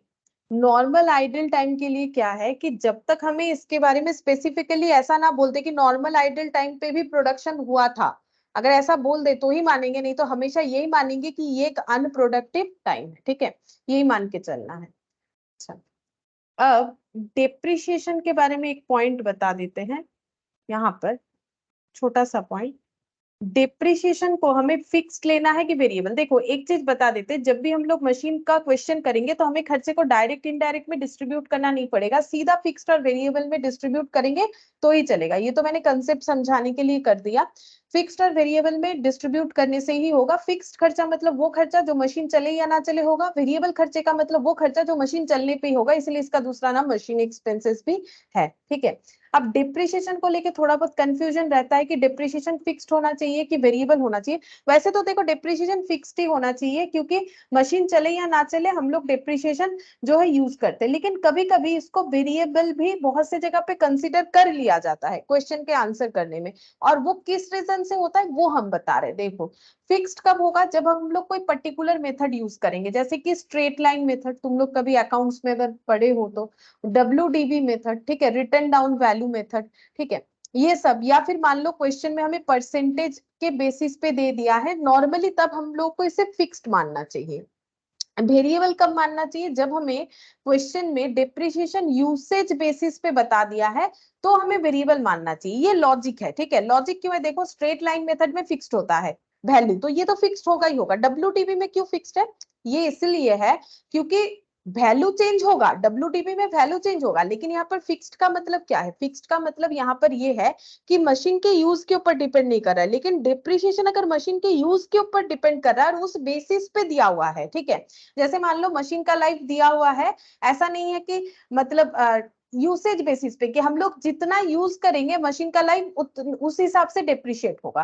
तो ऐसा अगर हमें दिया हुआ है क्वेश्चन में इंफॉर्मेशन तो हम लोग उसे वेरिएबल मान सकते हैं। कभी कभार अगर कहीं पर वेरिएबल माना है तो इसी रीजन से ही माना होगा। ठीक है, ये हम लॉजिक बता रहे हैं कि इसी रीजन से, जैसे मान लो मशीन का लाइफ दे दिया है 10 लाख आवर्स, ठीक है, मतलब 10 लाख घंटे जब तक मशीन यूज नहीं होगा तब तक उसका लाइफ जो है रहेगा। ठीक है, लेकिन ये सब के केस में तो ऐसा नहीं होता है, मशीन यूज हो या ना हो डेप्रिसिएशन, मतलब अगर हमें जो यूज के ऊपर बता देता है तो जितना यूज होगा उसी बेसिस पे जो है हम लोग डेप्रिसिएशन चार्ज कर पाएंगे। ठीक है, उसी बेसिस पे डेप्रिसिएशन चार्ज होगा। तो ये अगर ऐसा हो रहा है यूसेज बेसिस पे तो वेरिएबल मान सकते हैं, अदरवाइज फिक्स्ड मान सकते हैं। बाकी जो है इसमें ऐसा देखो क्या है कि डेप्रिसिएशन को मैक्सिमम केसेस में ना फिक्स्ड ही माना गया है, कभी कभी वेरिएबल भी माना जाता है। और ये फॉलो हो हमेशा ऐसा जरूरी नहीं है, हम बताते हैं उसमें हमें कैसे करना पड़ेगा। हम ये कहना चाह रहे हैं कि क्वेश्चन अगर हम लोग देखेंगे ना तो ये बेसिस पे भी हम लोग को फिक्स्ड वेरिएबल मान के कर सकते हैं। और अगर हम लोग कुछ भी नहीं लिख के डायरेक्टली भी करते हैं, मतलब एक एजम्पशन दे सकते हैं, जैसे मान लो कंफ्यूजन है इस पॉइंट को लेके फिक्स्ड माने या वेरिएबल, ऐसे क्वेश्चन में कहीं पर भी हमें कंफ्यूजन होगा तो हम लोग नोट दे सकते हैं कि हम लोगों ने इसीलिए इसको जो है वेरिएबल या इसीलिए इसको जो है फिक्स्ड माना। कुछ ऐसे एक्सपेंसेस हो सकते हैं जिसको लेके जो है कंफ्यूजन होता है कि फिक्स्ड माने कि वेरिएबल, तो उस केस में हमें जो भी ज्यादा ठीक लगता है कि हाँ ये ज्यादा ठीक है हम लोग वो फॉलो कर सकते हैं, लेकिन हमें उसके लिए स्पेसिफिक नोट देना जरूरी होता है। ये मैंने एक फ्रेमवर्क दे दिया। ठीक है, अब हम लोग क्वेश्चन पढ़ के समझेंगे कि फिक्स्ड होगा कौन सा खर्चा, वेरिएबल होगा कौन सा खर्चा, उस बेसिस पे कैलकुलेट करेंगे। ठीक है, तो यहाँ पर देखो पहला क्वेश्चन ये मशीन आवर का, यहाँ पर देखो क्या बोल रहा है, a machine costing 1 crore is expected to run for 10 years. तो 10 ईयर्स के लिए मशीन जो है वो चलेगा। ठीक है, तो ये यूसेज के बेसिस पे नहीं बोला है, ये क्या बोला है टाइम बेसिस पे बोल दिया। ठीक है, 10 ईयर्स ये कोई यूसेज नहीं बोल रहा है, 10 साल ये जो है मशीन का चलने का जो है कैपेसिटी है। ठीक है, at the end of this period its scrap value is likely to be 9 lakh. ठीक है, और जब ये 10 ईयर्स तक पहुंच जाएगा मशीन यूज करते करते तब इससे इतना पैसा रिकवर हो जाएगा। Repairs during the whole life of the machine are expected to be 18 lakh. बोल रहा है कि पूरा लाइफ मतलब 10 साल में मशीन को रिपेयर्स करने का खर्चा होगा 18 लाख तक। And the machine is expected to run 4380 hours per year on the average. बोल रहा है कि मशीन एक्सपेक्टेशन ये है कि मशीन कितना दिन चलेगा 4380 आवर्स पर ईयर, मतलब ये देखो 4080 आवर्स पर ईयर मतलब हर साल इतने टाइम मशीन जो है वो चल सकता है, एवरेज करके बताया है। It's electricity consumption is 15 units per our, the rate per unit being 5। बोल रहा है कि ये जो मशीन है इसका इलेक्ट्रिसिटी कंजम्पशन क्या है, 1 घंटे में 15 यूनिट इलेक्ट्रिसिटी कंज्यूम हो जाता है। और 1 यूनिट इलेक्ट्रिसिटी का जो रेट है वो है 5 रुपीज है। ठीक है, तो 1 घंटे में कितना बिल आता होगा, 15 इंटू 5, 75 रुपीज का 1 घंटे का bill. The machine occupies 1/4 of the area of the department. एक डिपार्टमेंट है जिसमें ये जो मशीन है उसके बारे में इंफॉर्मेशन बोल रहा है। तो ये डिपार्टमेंट को अगर हम लोग 4 पार्ट में डिवाइड करेंगे तो इसके एक पार्ट में जो है ये मशीन लगा हुआ है, ये चीज बोल रहा है। देखो 1/4 area of the department and has 2 points out of the total of 10 for lighting. Lighting के 10 पॉइंट है, पॉइंट मतलब जिसमें देखो लाइट पॉइंट्स होता है ना, तो वही चीज बोल रहा है कि लाइट पॉइंट्स जिसके जहां जहां पर लाइट लगाया जा सकता है। ठीक है, जैसे ट्यूब लाइट का पॉइंट होता है, सीएफएल का पॉइंट होता है, तो पॉइंट होता है जैसे पंखा जहां लगा हुआ है घर पे तो उसका एक पॉइंट है कि हाँ यहीं पर पंखा लगेगा, तो वैसे ही कि लाइट पॉइंट्स वैसे तो कितना है 10 लाइट पॉइंट है, लेकिन उसमें से जो है 2 लाइट पॉइंट जो है इस मशीन के लिए यूज होता है। ठीक है, the foreman has to devote about 1/6 of his time to the machine. जो फोरमैन है वो इस मशीन पे अपना जो भी वर्किंग आवर्स है उसका 1/6 डिवोट करता है। फिर क्या बोला है, the monthly rent of the department is 30,000। पूरे डिपार्टमेंट का रेंट है 30,000 and the lighting charges amount to 8,000 per month. पूरे डिपार्टमेंट का रेंट आता है 30,000। ठीक है, और पूरे डिपार्टमेंट का जो इलेक्ट्रिसिटी का बिल आता है, ठीक है, वो है 8,000 पर मंथ।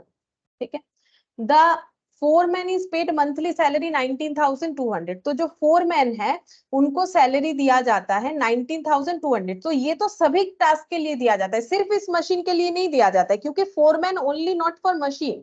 4 मैन जो है वो अपने टाइम का 1/6 टाइम अलॉट करता है उस मशीन के लिए। Find out the machine hour rate, हमें इस मशीन का मशीन आवर रेट निकालने के लिए बोला है। Assuming insurance is 1% per annum on 1 crore and the expenses on oil etcetera are 900 per month. क्या कैलकुलेट करने बोला है? मशीन आवर रेट इस पर्टिकुलर मशीन का। मतलब मशीन आवर रेट का मतलब क्या होता है ये समझो। मशीन आवर रेट का मतलब होता है 1 घंटा मशीन चलने से कितना खर्चा होगा।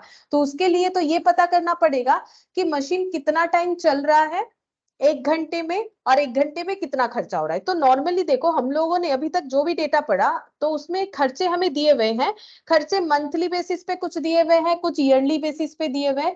तो हमें किसी भी एक तरीके से इसे कन्वर्ट करके आंसर करना है। या तो हम लोग सारे खर्चे को मंथली करके कर सकते हैं या सारे खर्चे को ईयरली में ट्रांसफर करके कर सकते हैं। ठीक है, तो कैलकुलेट क्या करके देना है? मशीन आवर रेट, यानी कि 1 घंटा मशीन चलने से कितना खर्चा होगा। तो हम लोग एक काम करते हैं, हम लोग ये निकाल लेते हैं कि 1 महीने में मशीन चलने का खर्चा क्या है, और 1 महीना अगर मशीन चल रहा है तो कितना टाइम वो चल रहा है। ठीक है, तो यहां पर देखो लिखना स्टार्ट करते हैं। कैसे करके हम लोग सॉल्व करेंगे? यहां पर लिखेंगे कंप्यूटेशन ऑफ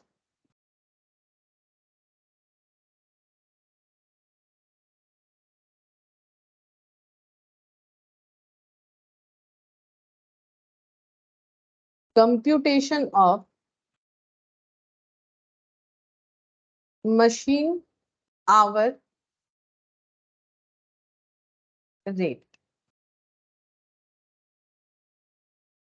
तो मशीन आवर रेट कैसे निकलेगा? टोटल ओवरहेड निकालेंगे डिवाइडेड बाय मशीन आवर निकालेंगे। लेकिन टोटल ओवरहेड कितने टाइम का निकाले? तो कोई एक पर्टिकुलर बेसिस पे निकालना पड़ेगा, डिपेंड करता है इन्फॉर्मेशन पे। इन्फॉर्मेशन में काफी सारी इन्फॉर्मेशन मंथली बेसिस पे है तो हम लोग मंथली बेसिस पे निकाल सकते हैं, ईयरली भी चाहो तो निकाल सकते हैं। ठीक है, तो यहाँ पर लिखते हैं, जैसे कि मैंने बोला हम लोग खर्चे को 2 पार्ट में डिवाइड करेंगे, फिक्स्ड और वेरिएबल। ठीक है, तो यहाँ पर लिखते हैं पर्टिकुलर्स पर मंथ और पर आवर, यही निकालना पड़ेगा पर आवर। यहाँ पर लिखते हैं फिक्स्ड और standing cost.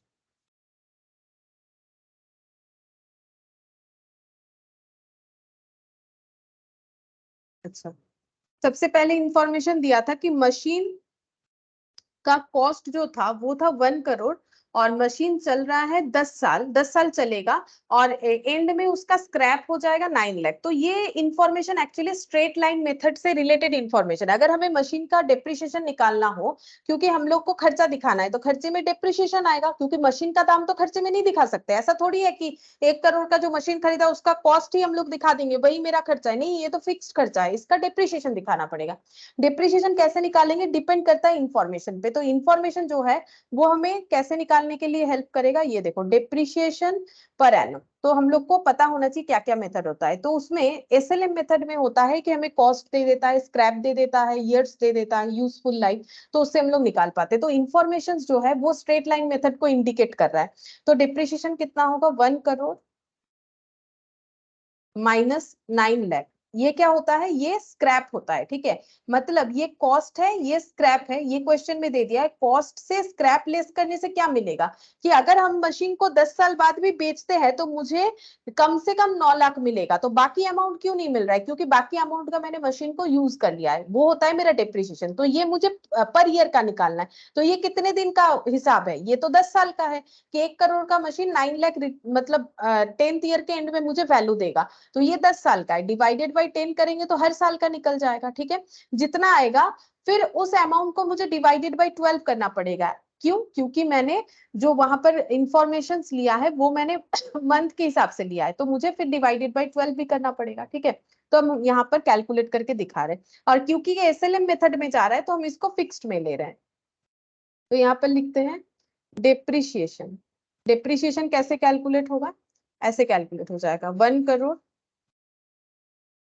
Minus 9 lakh divided by 10 divided by 12, जो भी आएगा उसको डिवाइडेड बाई 12 कर देंगे तो हमें पर मंथ का मिल जाएगा। तो ये देखो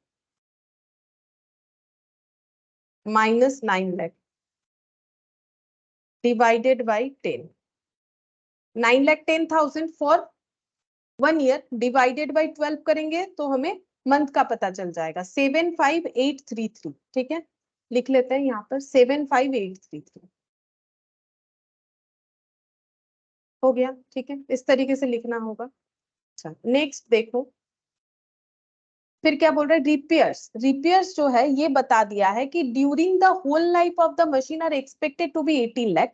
वैसे देखो रिपेयर्स का खर्चा वेरिएबल होता है, ये फिक्स नहीं होता है कि रिपेयर्स का इतना ही होगा, हम लोग ऐसे नहीं बता सकते। तो रिपेयर्स को हम लोग वेरिएबल में दे सकते हैं, लेकिन यहाँ पर एक पॉइंट है कि रिपेयर्स जो है ये मुझे एस्टिमेट करके होल लाइफ का बता दिया है कि इतना हो सकता है। ठीक है, अब इतना जो हो सकता है क्योंकि मुझे एक एस्टिमेटेड वे में पूरे साल का बता दिया है, तो इसको हम लोग कभी कभी फिक्स्ड भी कंसिडर कर सकते हैं क्योंकि मुझे पूरे साल का बता दिया। नॉर्मली रिपेयर्स हमें पहले से मतलब देखो ये एक्चुअली ओवरहेड है, यही हम बताते हैं कि ओवरहेड है तो एस्टिमेटेड है। ये देखो एक्सपेक्टेड यानी एस्टिमेटेड है। हम लोग को कैसे पता चलेगा कि रिपेयर्स कितना होगा, वो जब तक यूज नहीं हो रहा तब तक तो पता नहीं चलेगा। तो क्योंकि रिपेयर्स का नेचर जो है वो वेरिएबल होता है, ठीक है, क्योंकि रिपेयर्स तो मशीन चले या ना चले उस पर डिपेंड नहीं है। यहाँ पर हम लोग फिक्स्ड और वेरिएबल को कैसे आइडेंटिफाई कर रहे हैं कि मशीन चले या ना चले जो खर्चा लगेगा दैट इज फिक्स्ड, और मशीन चलने से लगेगा नहीं चलने से नहीं लगेगा उसे हम लोग बोलते हैं वेरिएबल। तो वेरिएबल यानी कि मशीन एक्सपेंसेस किसके ऊपर डिपेंड करता है, मशीन चलेगा या कितना कम या ज्यादा चलेगा। तो रिपेयर्स ऐसा एक खर्चा है जो मशीन के चलने के ऊपर डिपेंड करेगा, जितना ज्यादा होगा उतना रिपेयर्स मेंटेनेंस का डिमांड होगा। तो यहाँ पर लिखते हैं रिपेयर्स। ठीक है, अब रिपेयर्स को कैसे कैलकुलेट करेंगे, रिपेयर्स यहाँ पर बता दिया है 4,300 sorry 18 lakh repairs during the whole life of the machine are expected to be 18 lakh. Whole life बोला है तो होल लाइफ यानी कि 18 लाख। अब 18 लाख इसका होल लाइफ कितना है, इसका होल लाइफ है हम लोगों का 10 ईयर्स। ठीक है, होल लाइफ है 10 ईयर्स, तो ऐसे कर सकते हैं 18 लाख डिवाइडेड बाई 10, तो ये 1 साल का निकल जाएगा। फिर डिवाइडेड बाई 12 अगर कर लेंगे तो हमें मंथली मिल जाएगा।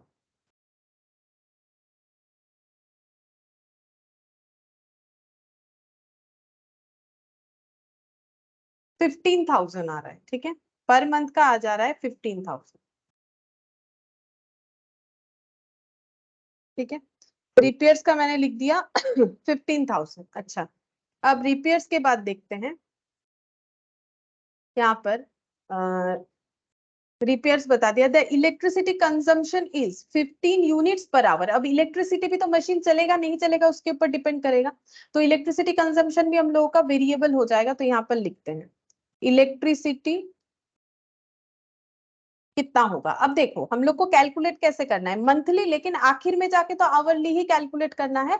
अब यहाँ पर हमें आवरली बेसिस पे दे ही दिया है डायरेक्टली। ये देखो हम लोग को बोला है 15 यूनिट पर आवर, 1 आवर चलने पे 15 यूनिट इलेक्ट्रिसिटी का बिल आता है और 1 यूनिट 5 रुपीज करके है, यानी 1 घंटे का बिल कितना आएगा 15 इंटू 5। अभी मैंने जो तुम लोग को कैलकुलेट करके दिखाया भी था थोड़ी देर पहले, इलेक्ट्रिसिटी का बिल होगा 15 यूनिट इंटू 5। ठीक है, तो ये 75 पर आवर ही हो गया। तो हम लोग इस खर्चे को ये कॉलम में लिख सकते हैं। ठीक है, मेरा बात समझो, मैंने यहाँ पर क्या किया, देखो हम लोग को आखिर में करना क्या है, आखिर में तो मुझे पर आवर में ही निकालना है। तो मेरा डेटा जब पर आवर में गिवन है तो क्यों ना हम उसका यूटिलाइजेशन करें। अब अगर हम लोग इसको जो है मंथ के हिसाब से देखेंगे तो हमें ये देखना पड़ेगा ना कि मंथली कितना जो है इलेक्ट्रिसिटी यूज हुआ उसको कैलकुलेट करना पड़ेगा। लेकिन उस चक्कर में जाए क्यों, क्योंकि जब हमें खर्चा दे ही दिया है आवरली बेसिस पे, अगर सारी चीज आवरली बेसिस पे दे देता तो उससे बेटर क्या हो सकता था, क्योंकि निकालना ही तो है पर आवर का खर्चा। अब जो नहीं दिया उसको तो ऐसा लिख रहे हैं। ठीक है, इलेक्ट्रिसिटी का हम लोग का कितना हो गया 75 रुपीज का खर्चा। अब आगे देखते हैं, देखो the machine occupies 1/4 of the area of the department and has 2 point out of the total 10 for lighting. ठीक है, the foreman has to devote about 6 of his time to the machine. अब देखो रेंट बोला है 30,000, अब rent तो fixed खर्चा होगा, मशीन चले या ना चले रेंट का खर्चा लगेगा, लेकिन पूरा 30,000 हम लोग मशीन में ऐड नहीं कर सकते, क्योंकि मशीन पूरे डिपार्टमेंट का 1/4 पोर्शन जो है ऑक्युपाई कर रहा है, तो रेंट का 1/4 ही जो है यहाँ पर लगना चाहिए। ठीक है, तो यहाँ पर मैंने लिख दिया रेंट। रेंट कितना हो जाएगा, 30,000 पर मंथ बोला है, मुझे पर मंथ ही चाहिए, लेकिन ये पूरे डिपार्टमेंट का है, तो मशीन का कितना होगा 1/4, यानी कि 7,500। देख लो 7,500 ही आएगा। अच्छा, इसके बाद रेंट के बाद देखते हैं कौन सा खर्चा है। रेंट के बाद है हम लोग का लाइटिंग, यहाँ पर लिखते हैं लाइट चार्जेस। ठीक है, ये मशीन से रिलेटेड नहीं है, ये लाइट चार्जेस है, लाइट पॉइंट, क्योंकि मशीन चले या ना चले लाइट वगैरह तो जलता है, ऐसा थोड़ी है कि मशीन चलेगा तो लाइट जल, मशीन बंद तो लाइट बंद हो गया, ऐसा नहीं होता है। वो पावर का हो सकता है, मशीन चले या ना चले उसके ऊपर मशीन का पावर कंजप्शन, लेकिन लाइट के साथ इसका कोई डायरेक्ट लिंक नहीं होता है, तो हम लोग इसको फिक्स्ड खर्चा मानते हैं। ठीक है, अब लाइट का खर्चा देखो कितना आता है, 8,000 पर मंथ आता है। अब ये जो है कितने सारे लाइट का है, ये 10 लाइट पॉइंट का है, ये देखो यहाँ पर टोटल 10 लाइट पॉइंट है, तो यहाँ पर डिवाइडेड बाई अगर हम 10 कर देते हैं तो एक एक लाइट पॉइंट का जो है निकल के आ जाएगा। और मुझे क्या करना पड़ेगा, यहाँ पर देख लेते हैं कितना बोला था, the area of the department has 2 points out of the total 10 for lighting, और यहाँ पर बोला है lighting charges amount to 8,000 per month. ठीक है, तो यहाँ पर 10 से डिवाइड कर दिया, तो एक एक लाइट पॉइंट का खर्चा आ गया, इंटू 2 कर देते हैं तो 2 लाइट पॉइंट का खर्चा मिल जाएगा जो कि मशीन से रिलेटेड है, तो यहाँ पर हो जाएगा 1,600, ये कैलकुलेट करने से लाइटिंग चार्जेस का हो गया। इसके बाद फोरमैन को मंथली सैलरी दिया जाता है 19,200।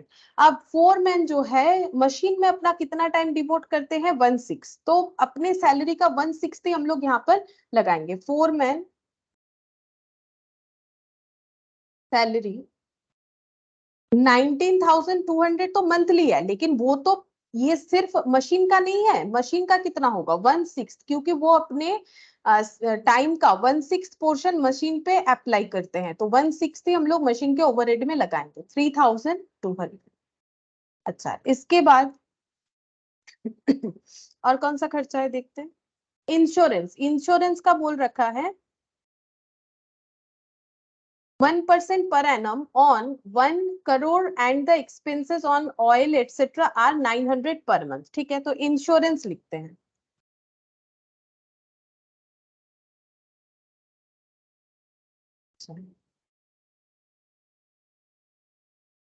इंश्योरेंस का यहाँ पर फिक्स्ड हो जाएगा, क्योंकि बता ही दिया है 1 करोड़ पे 1%, इंश्योरेंस का खर्चा नॉर्मली फिक्स्ड ही होता है, तो 1 करोड़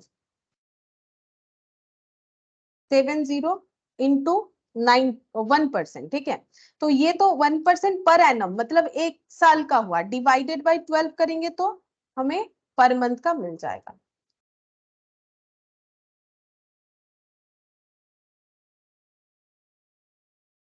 इंटू 1% डिवाइडेड बाई 12, तो ये पॉइंट में आ रहा है 833। ठीक है, 8333।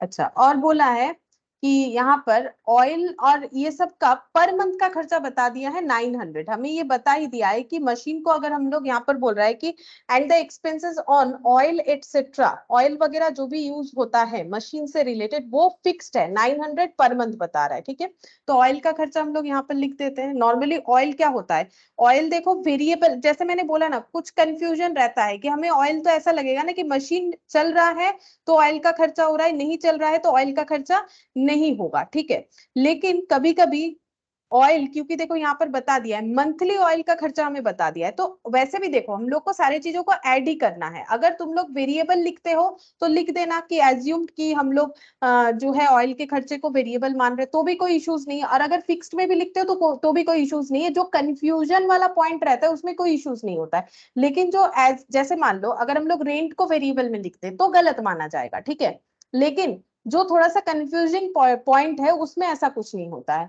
अब हम लोग चाहे तो उसमें नोट देके लिख सकते हैं, जैसे देखो यहाँ पर बोला है कि ऑयल का खर्चा, तो ऑयल नॉर्मली हम लोग ऐसा सोच सकते हैं ना, मशीन चलेगा तो ही ऑयल का खर्चा होगा, अदरवाइज नहीं होगा, ठीक है, तो ये वेरिएबल मान सकते हैं।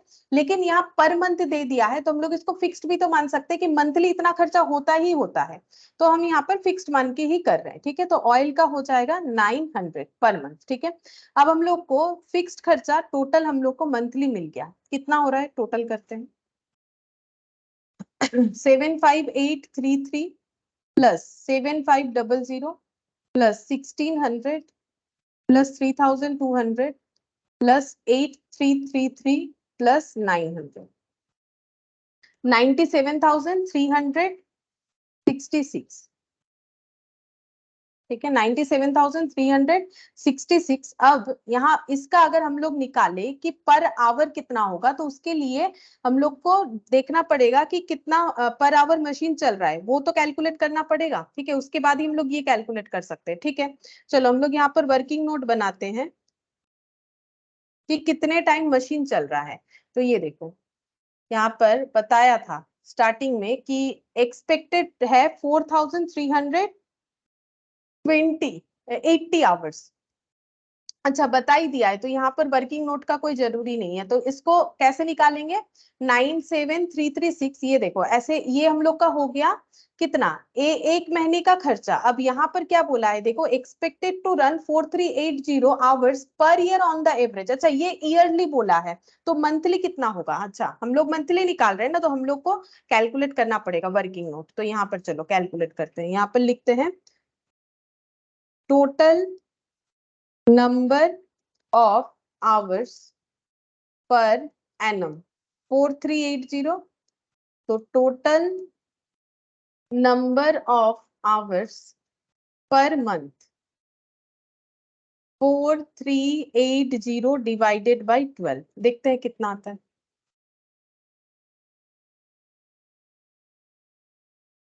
365, तो 365 आवर्स जो है वो मंथली चल रहा है, तो फिर खर्चा कैसे निकालेंगे पर आवर का, 97366 फिक्स्ड खर्चा है हम लोगों के पर मंथ का, और पर मंथ जो है मशीन 365 आवर्स चल रहा है, ठीक है। तो आंसर निकल के आ रहा है 266.75, यानी कि 76 कर सकते हैं, 755 है, तो इसको हम लोग लिख सकते हैं ऐसे, यहाँ पर आ जाएगा ये पर आवर, यहाँ पर लिख, इसके बराबर में 266.76, ठीक है। ये क्या निकल गया पर आवर, ये देखो इसके नीचे नीचे लिख दिया है मैंने। कैसे कैलकुलेट किया हम लोगों ने, पहले फिक्स्ड खर्चे सारे टोटल कर लिए, मंथ का है, मंथ में कितना टाइम जो है मशीन चल रहा है वो कैलकुलेट कर लिया, और उससे डिवाइड कर दिया, तो हम लोग को आंसर मिल गया, ठीक है। अच्छा, अब यहाँ पर ये वाला तो हम लोगों ने निकाल ही रखा है आवरली बेसिस पे, बस ये कैलकुलेशन ठीक करना पड़ेगा। हम 15,000 को इधर थोड़ा सा हटा के लिखते हैं, ठीक है, 15,000। अच्छा, अब 15,000 डिवाइडेड बाई 365 कर लेते हैं, कितना आ रहा है, 41.09, मतलब 95 है तो 10 हो सकता है, इसको ट्रांसफर कर लेते हैं, 41.10 ये बन रहा है। 15,000 को डिवाइड कर दिया 365 से, ठीक है, क्योंकि वो पर मंथ था तो पर आवर निकालिए, ये तो मैंने पर आवर ही रख रखा था। अब इसका टोटल कर लेते हैं, 266.76 प्लस 41.1 प्लस 75, तो ये हो गया 382.86, ठीक है। ये हो गया मशीन आवर रेट, ठीक है, मशीन आवर रेट निकल के आ गया। तो इस तरीके से कैलकुलेट करना पड़ेगा, कुछ नहीं, बस हमें फिक्स्ड वेरिएबल आइडेंटिफाई कर लेना है, करके इस तरीके से कैलकुलेट करना है, ठीक है। मंथली होगा तो मंथली, अगर ईयरली होगा तो ईयरली, फिर उसे पर आवर बेसिस पे कैलकुलेट करना पड़ेगा। तो यहाँ पर बस, यहाँ और कुछ नहीं करना, ये हम लोग का कंप्लीट हो गया। नेक्स्ट देखते हैं कौन सा क्वेश्चन है। फिर से एक मशीन का ही क्वेश्चन है, देखो यहाँ पर क्या बोला है, a machine shop cost centre, ठीक है, क्या बोला है, machine shop cost center. Cost centre का मतलब क्या होता है, जिस चीज का कॉस्ट हम लोग कैलकुलेट कर रहे हैं, तो किसका कॉस्ट कैलकुलेट करेंगे, मशीन का, तो उसका लैंग्वेज ऐसे होता है, मशीन शॉप कॉस्ट सेंटर, ठीक है। तो contains 3 machine of equal capacity, ठीक है, तो जो मशीन शॉप है वहां पर 3 मशीन है, तीनों का जो कैपेसिटी है वो एक ही जैसा है, मतलब machine machine machine, to operate this 3 machines 9 operators are required. अच्छा, ये 3 मशीन को ऑपरेट करने के लिए 9 ऑपरेटर्स को रखा गया है, 3 ऑपरेटर्स ऑन ईच मशीन। अच्छा, ये मशीन को ऑपरेट करेगा तीन जन मिलके, ठीक है, 1 2 3, ठीक है, ये मशीन को ऑपरेट करेगा 3 जन, ये मशीन को ऑपरेट करेगा 3 जन, ठीक है। Operators are paid 20 per hour. Operators को पेमेंट कैसे किया जाता है? आवरली 20 रुपीज के बेसिस पे। The factory works for 48 hours in a week. Weekly अगर देखा जाए तो फैक्ट्री 48 आवर्स जो है काम करता है, which includes 4 hour setup time. मतलब इफेक्टिव आवर कितना हो गया? 48 माइनस 4। एटलीस्ट अभी तक जो इंफॉर्मेशन मिला है उसके बेसिस पे अगर हम लोग देखें तो 44 आवर्स वीकली ये इफेक्टिव है, क्योंकि यहाँ पर सेटअप का 4 घंटा लगता है। सेटअप हम लोग का आइडल टाइम होता है, तो हम लोगों ने वो लेस कर दिया। The work is jointly done by operators. The operators are paid fully for the 48 hours. जो काम है वो ऑपरेटर मिलके करते हैं, और ऑपरेटर जो है वो 48 आवर्स के लिए उनको पेमेंट किया जाता है। मतलब ये 4 घंटे जो सेटअप का लग रहा है, जो अनप्रोडक्टिव है, उसके लिए हम लोग बोलेंगे ऑपरेटर को पेमेंट नहीं करेंगे, ऐसा नहीं होगा। वो तो अपना सेटअप में टाइम लगा रहे, वो बैठे थोड़ी ना है, वो तो काम कर रहे हैं। लेकिन हाँ, प्रोडक्शन बंद है तो मशीन तो सेटअप मांगता है, तो सेटअप तो करना पड़ेगा। तो क्या उसके लिए उनका सैलरी कट कर ले? ऐसा नहीं होगा। उनको 48 आवर्स के लिए ही पेमेंट मिलेगा, ठीक है, 48 आवर्स के लिए ऑपरेटर को पेमेंट मिलेगा। In addition they are paid a bonus of 10% of productive time. और जो प्रोडक्टिव टाइम है उसके ऊपर उन्हें बोनस मिलेगा कितना? 10%, ठीक है। अब ये सब क्या है? पॉइंट है, स्कीम है, हमें बता दिया है, बस इसको फॉलो करते हुए हमें क्वेश्चन को सॉल्व करते जाना है। costs are reported for this company on the basis of 13 4 weekly period। अब ये क्या है? बोल रहा है कि कॉस्ट हमें दे दिया गया है, रिपोर्ट किया गया है कि कितना कॉस्ट है इस कंपनी का मशीन को चलाने का, जो कि रिपोर्टिंग कैसे हुआ है? 13 4 वीकली पीरियड। मतलब नॉर्मली ईयरली 52 वीक होता है, ठीक है, और अगर हम लोग 4 हफ्ते में एक बार रिपोर्ट करते हैं, 4 वीकली पीरियड बेसिस पे रिपोर्ट करते हैं, तो देखो 13 बार रिपोर्टिंग होगा, 13 टाइम्स। इसी चीज को यहाँ पर लैंग्वेज में बोला है on the basis of 13 4 weekly period, ठीक है। 4 वीक के गैप में जो है रिपोर्ट किया जाता है, तो पूरे ईयर में 13 टाइम्स रिपोर्टिंग होगा। The company for the purpose of computing machine hour rate includes the direct wages of the operator and also recoups the factory overhead allocated to the machine। तो machine hour rate को निकालने के लिए company ने क्या किया है? Includes किया है। मशीन आवर रेट को निकालने के लिए क्या क्या इंक्लूड करने के लिए बोला है? बोला है कि डायरेक्ट वेजेस को इंक्लूड करो ऑपरेटर को, and also recoups the factory overhead, और फैक्ट्री ओवरहेड को भी ऐड करो टू द मशीन। मतलब मशीन का ओवरहेड कैसे निकालना है? डायरेक्ट को भी ऐड करना है, इनडायरेक्ट को भी ऐड करना है। मतलब अभी तक तो हमें लग रहा है कि सिंपल वाला बात चल रहा है। देखो यहाँ पर मेथड्स जो हम लोगों ने देखा था, ये देखो डायरेक्ट भी लेना, इनडायरेक्ट भी, मतलब सिंपल। लेकिन यहाँ एक ऑपरेटर का भी बात आ रहा है, तो ये कंप्रीहेंसिव होगा, ठीक है। ऑपरेटर पहले से ही बोला है, ऑपरेटर के बिना काम नहीं हो सकता है। नीचे बोल रहा है देखो, the following details of factory overhead applicable to the cost center are available। मतलब जिस मशीन का हम लोग कॉस्ट कैलकुलेट कर रहे हैं उसका ओवरहेड का डिटेल्स हमें दे दिया है, जैसे कि depreciation 10% per annum on original cost of the machine, original cost of each machine 52,000, maintenance repairs per week per machine दे दिया है, consumables per week per machine, power 20 units per hour per machine at the rate of 80 paisa per unit, no power is used during the setup hours. हम समझा देंगे जब करेंगे, एक बार ऐसे रीड कर रहे हैं, क्वेश्चन तो समझा दिया, ये भी डेटा देख लेंगे। Apportionment to the cost center, cost center में जो एपोर्शन होगा, रेंट पर एनम, मतलब ये तो पूरे साल भर का दिया है, लेकिन इस मशीन के लिए कितना होगा वो निकालना पड़ेगा। इसलिए देखो लैंग्वेज क्या दिया है, एपोर्शन। डायरेक्टली एलोकेट नहीं कर सकते कि 5,400 उठाया और लिख दिया। Heat and light per annum, foreman salary per annum and other miscellaneous expenditure per annum, इसको हमें मशीन के बेसिस पे आइडेंटिफाई करके, मतलब ये सब खर्चे को एप्रोप्रिएटली एपोर्शन करना पड़ेगा। अब आगे क्या बोला है? Calculate the cost of running one machine for a 4 week period. मतलब हमें एक मशीन का जो है 1 घंटा चलने का खर्चा निकालना है, और ये डेटा कैसे कलेक्ट करना है? जैसे पहले वाला हम लोगों ने मंथली लिया अपने मन से, लेकिन यहाँ पर बोला है फॉर ए 4 वीक पीरियड, ठीक है। 4 वीक एक मशीन चलने से कितना खर्चा हो रहा है ये भी हमें निकाल के देना है। मतलब टोटल का जो कॉलम है, जैसे यहाँ पर मंथ किया था हम लोगों ने, ये 4 वीक के लिए बनना चाहिए, ठीक है। तो देखो कैसे होगा।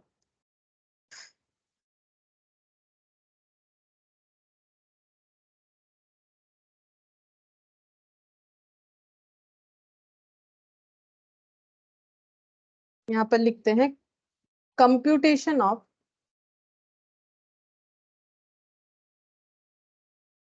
Cost of running one machine for a 4 week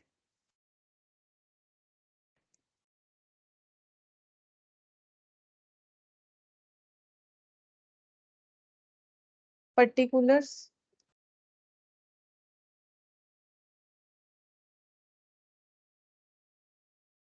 rupees. अच्छा यहाँ पर लिखते हैं फिक्स्ड और नेक्स्ट लिखेंगे वेरिएबल। ठीक है, पहले लिखना स्टार्ट करते, देखते कितना जगह चाहिए होगा। तो सबसे पहले फिक्स्ड में चला जाएगा, ये देखो ये नीचे खुला हुआ है तो यहाँ से देखो रेंट फिक्स्ड हो जाएगा, ठीक है। Heat and lighting per annum बता दिया, ये सब हम लोग फिक्स्ड में दे सकते हैं, ठीक है। हीट एंड लाइटिंग और फोरमैन सैलरी, सैलरी भी हम लोग का जो है फिक्स्ड होता है, मतलब मशीन चले या ना चले उसके लिए उसके ऊपर सैलरी जो है फोरमैन का डिपेंड नहीं करेगा। रेंट का भी वही है। हीट लाइटिंग क्यों ले रहे, क्योंकि मशीन चले या ना चले जो है लाइट वगैरह का यूज हो सकता है, ठीक है। एंड अदर मिसलेनियस एक्सपेंडिचर, जिसका कुछ नाम नहीं बोला है तो इसको वेरिएबल भी ले सकते हो, फिक्स्ड भी ले सकते हो, हम फिक्स्ड ही ले रहे हैं ये सारे खर्चे को, ठीक है। तो सबसे पहले मैंने लिख दिया रेंट, रेंट, ठीक है। मुझे लेना है वीकली बेसिस पे 5400, ये हम लोग का पर एनम है, तो इसको जो है 4 वीक बेसिस पे कैसे लेंगे, डिवाइडेड बाई 52 इंटू 4, ठीक है। क्योंकि 1 ईयर इक्वल टू 52 वीक, तो 5400 डिवाइडेड बाई 52 इंटू 4, तो ये आंसर आ रहा है हम लोग का 415 आ रहा है, 415 आ रहा है। तो एक सेकेंड,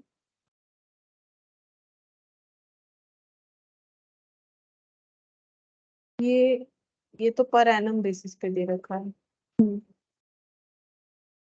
अच्छा, ये हम लोग ऐसे भी कर सकते हैं, और अगर हम लोग एंड में जाके भी इसे पूरा कन्वर्ट कर देते हैं तो शायद ज्यादा आसान होगा। क्यों हम बता रहे बार बार इसको हम लोग डिवाइडेड बाई 52 इंटू 4, फिर divided by 52 into 4, divided by 52 into 4, divided by 52 into 4, ऐसे करने से बेटर है कि अगर हम लोग पूरे चीजों को ईयरली लिख लेते हैं फिर उसको ट्रांसफर कर देंगे मंथ में, तो सॉरी वीकली बेसिस पे, तो शायद ज्यादा आसान होगा। देखो हम ये कहना चाह रहे हैं बार बार हर एक डेटा को ट्रांसफर करने से बेटर है कि अभी हम लोग पर एनम ही निकाल लेते हैं, उसके बाद ट्रांसफर कर देंगे वीकली बेसिस पे, ठीक है।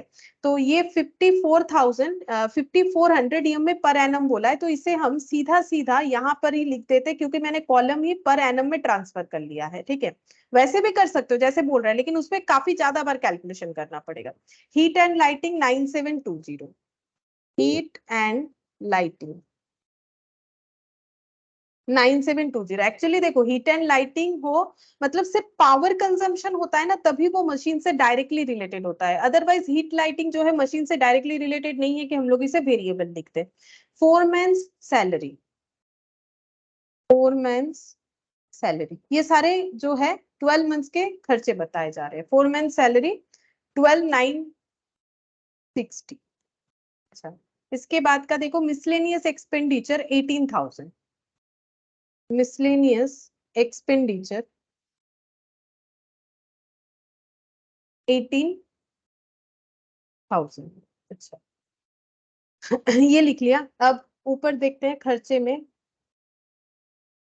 जैसे देखो पावर, पावर को हम लोग वेरिएबल में लिखेंगे, ठीक है, पावर को हम लोग वेरिएबल में लिखेंगे, तो इसके लिए हम यहाँ पर पूरा जगह रख देते हैं, यहाँ पर वेरिएबल वाला लिखते हैं, ठीक है, ताकि जगह का कोई इश्यूज ना हो। तो यहाँ पर लिखते हैं,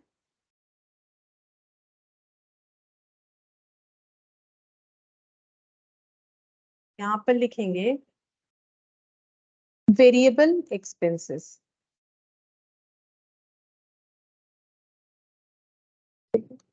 इसमें पहला जो मुझे मिल गया दैट इज पावर। हम ऐसे बैक में जा रहे हैं, ठीक है, ये पेज मेरा ऐसा ओपन था, मैंने इंड वाला लिख लिया, अब हम पावर वाला लिख रहे हैं, देखो पावर।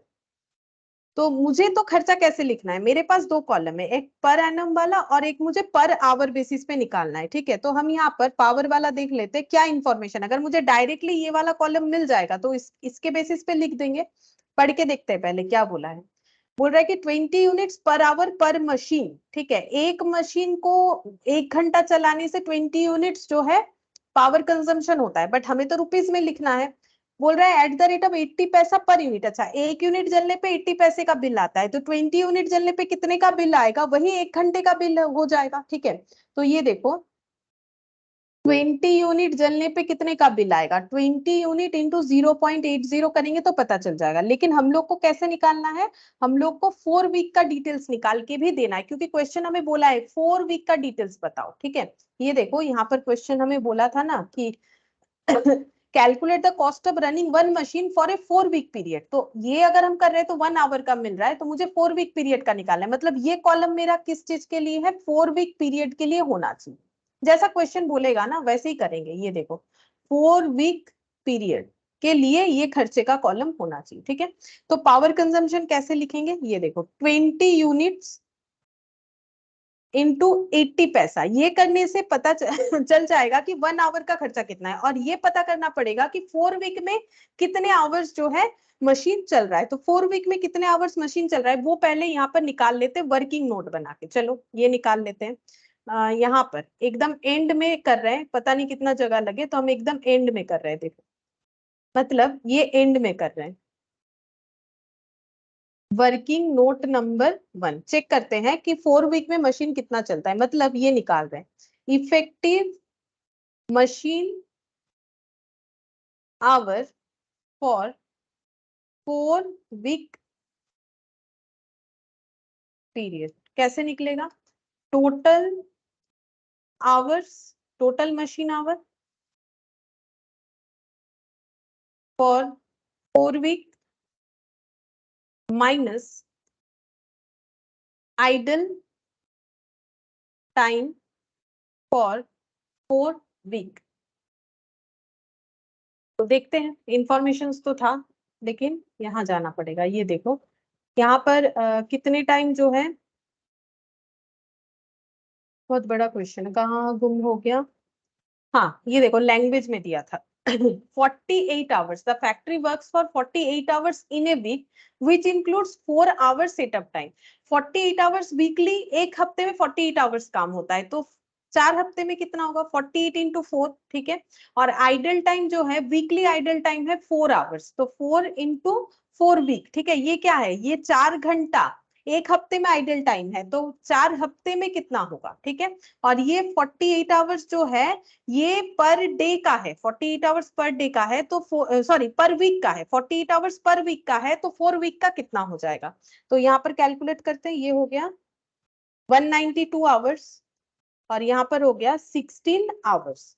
ठीक है, तो ये बैलेंस कर माइनस करने से आएगा 176 आवर्स। ठीक है, तो 4 वीक में मशीन जो है 176 आवर्स के लिए यूज होता है। ठीक है, तो यहाँ पर हम लोग को पावर कंजम्पशन पता करना है 4 वीक का, तो मैंने तो 1 घंटे का पावर कंजम्पशन निकाल लिया। ठीक है, अब 4 वीक में कितने टाइम पावर कंजम्पशन होगा वो हम लोग कैसे निकालेंगे, ये देखो 176। ठीक है, 192 नहीं ले रहे, 176 ले रहे, क्योंकि जब सेटअप होता है तो पावर कंजम्पशन थोड़ी ना होता है, सेटअप का जब काम होता है तो पावर कंजम्पशन नहीं होता है, ये अज्यूम्ड है। अगर ये बता देता कि सेटअप में भी पावर कंजम्पशन हो रहा है तो बात अलग है, नॉर्मल हमारा जो कॉमन सेंस बोल रहा है कि सेटअप के टाइम पे तो पावर कंजम्पशन नहीं होगा।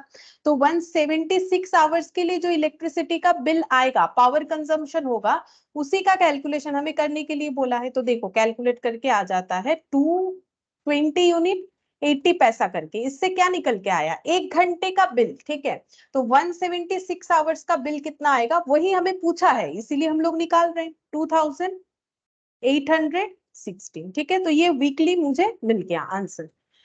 अच्छा पावर कंजम्पशन के आगे देखो कंज्यूमेबल्स है, कंज्यूमेबल स्टोर्स पर वीक पर मशीन। कंज्यूमेबल्स जो है वो मशीन चलेगा तभी यूज होगा, मतलब मशीन में जो कंजम्पशन हो रहा है, अदरवाइज नहीं होगा, तो ये वेरिएबल होना चाहिए।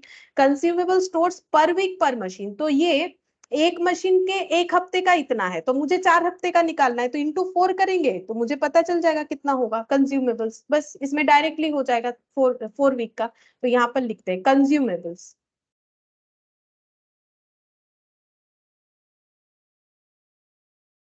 75 rupees per machine per week, तो 4 वीक का कितना होगा? 300। ठीक है। अच्छा, कंज्यूमेबल से आगे चलते हैं। देखो maintenance and repairs per week per machine. ठीक है। तो मेंटेनेंस, देखो मेंटेनेंस नॉर्मली वेरिएबल होता है। इसके पहले वाला जो क्वेश्चन किया उसको मैंने मेंटेनेंस कहाँ दिया था? मैंने उसका मेंटेनेंस जो है यहाँ पर दिया था शायद। उसका मेंटेनेंस था फोरमैन सैलरी, इंश्योरेंस, रिपेयर्स नहीं, ये तो वेरिएबल में दिया था। ठीक है, वेरिएबल में ही होना चाहिए नॉर्मली। ठीक है, तो ये देखो वेरिएबल में जाएगा। ये देखो मेंटेनेंस एंड रिपेयर्स वेरिएबल होगा, मशीन जितना चलेगा उसके ऊपर डिपेंड करेगा। ये दे दिया है किस किस बेसिस पे दिया है? पर वीक पर मशीन। तो हमें एक मशीन का 4 हफ्ते का निकालना है, इंटू 4 कर दो, आंसर निकल के आ जाएगा। तो लिख लेते हैं maintenance and repairs, maintenance and repairs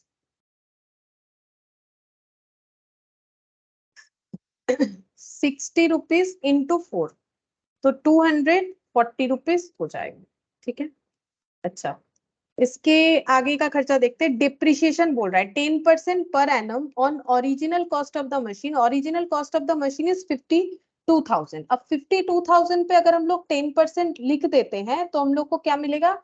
1 साल का मिलेगा। तो उसमें हमें क्या निकालना पड़ेगा? 4/12 करने से हमें जो है वीक फॉर 4 वीक मिल जाएगा। हम ये कहना चाह रहे हैं 52,000 पे अगर हम लोग 10% लगाते हैं, क्योंकि पर एनम है, तो जो भी आंसर निकल के आएगा वो 1 ईयर के लिए है, यानी कि 52 वीक के लिए। मुझे तो 4 वीक के लिए चाहिए, तो डिवाइडेड बाई 52 इंटू 4 करेंगे तो आंसर मिल जाएगा। ठीक है। अब इसको हम लोग चाहे तो फिक्स्ड में भी लिख सकते हैं, चाहे तो मतलब ये फिक्स्ड में लिख देते हैं। ठीक है, फिक्स्ड में लिख देते हैं। चलो डेप्रिसिएशन को हम लोग फिक्स्ड में लिख देते हैं। परसेंटेज है तो हम लोग इसे फिक्स्ड में लिख सकते हैं। तो डेप्रिसिएशन हो जाएगा 52,000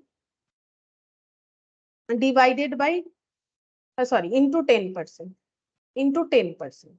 अच्छा, अब ये वाला जो है हम लोग का यहाँ पर, क्योंकि मैंने पर एनम बेसिस पे कर रखा है तो इसको बाद में ट्रांसफर करेंगे। अभी 5200 लिख देते हैं, क्योंकि ये कॉलम मैंने पर एनम बेसिस पे बना रखा है ना, जो हम लोग का फिक्स्ड खर्चा था उसका। तो देख लेते हैं कितना आता है, सही लिखा है कि नहीं। हाँ, 5200 होगा। हो गया, डिप्रिशिएशन लिख लिया मैंने। अच्छा, और क्या खर्चा है? और यहाँ पर कुछ डिटेल्स दे रखा था, देखते हैं क्या क्या बोल रखा था। कुछ वेजेस वगैरह बोल रखा था। The company for the purpose of computing machine over it includes direct wages of the operator and also recoups the factory overhead allocated. ये तो हम लोगों ने कर लिया। ठीक है। यहाँ पर ऑपरेटर्स को 20 पर आवर करके देते हैं, ये सारी चीजों को हमें लिखना पड़ेगा। तो इसके बाद हम लोग लिखेंगे ऑपरेटर का वेजेस और उनका बोनस, ये दो चीज था। तो यहाँ पर लिखते हैं ऑपरेटर्स वेजेस। ऑपरेटर्स को वेजेस कैसे दे रहे हैं? बोल रहा है कि 20 per hour, 20 per hour basis पे दे रहे हैं। ठीक है, तो 1 घंटे का 20 रुपीज, तो यहाँ पर लिखते हैं ₹20 पर आवर। ठीक है। अब ये एक ऑपरेटर को दे रहे हैं। एक मशीन में कितने ऑपरेटर रहता है वो हमें बताया है, 2 operator this 3 machines, 9 operators are required. लेकिन हम लोग तो एक ही मशीन का निकाल रहे हैं। 3 ऑपरेटर्स ऑन ईच मशीन, मतलब एक मशीन पे 3 ऑपरेटर रहता है। तो एक मशीन के लिए ऑपरेटर का खर्चा निकालने का मतलब है 3 ऑपरेटर का खर्चा निकालना। तो 20 रुपए करके पर आवर का 3 ऑपरेटर को देना पड़ेगा। ठीक है।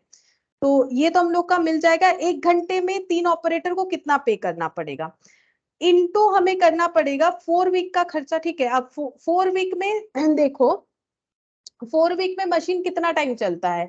तो ये देखो 4 वीक में मशीन जो है 48 आवर्स करके चलता है। अब ऑपरेटर को हम लोग कैसे पेमेंट करेंगे ये मैंने पहले ही बताया था यहाँ पर पढ़ के। फैक्ट्री में ये देखो ऑपरेटर को जो पेमेंट मिलेगा उसके लिए यहाँ पर लिखा हुआ था। ये देखो the work is jointly done by the operator, the operator are paid fully for the 48 hours, उन्हें 48 आवर्स का ही पेमेंट मिलेगा। और 48 आवर्स क्या है, 48 आवर्स जो है वो है एक हफ्ते में काम करने का टाइम, ठीक है। तो अगर मुझे 4 वीक का निकालना है तो हम कैसे निकाल लेंगे, तो इसमें इंटू करना पड़ेगा 48 आवर्स इंटू 4 वीक। क्यों हुआ हम बता देते हैं, देखो फिर से। पहला बात है कि एक ऑपरेटर मशीन जो है एक हफ्ते में चलता है 48 आवर्स, तो 4 हफ्ते में कितना चलेगा, मल्टीप्लाई, ठीक है।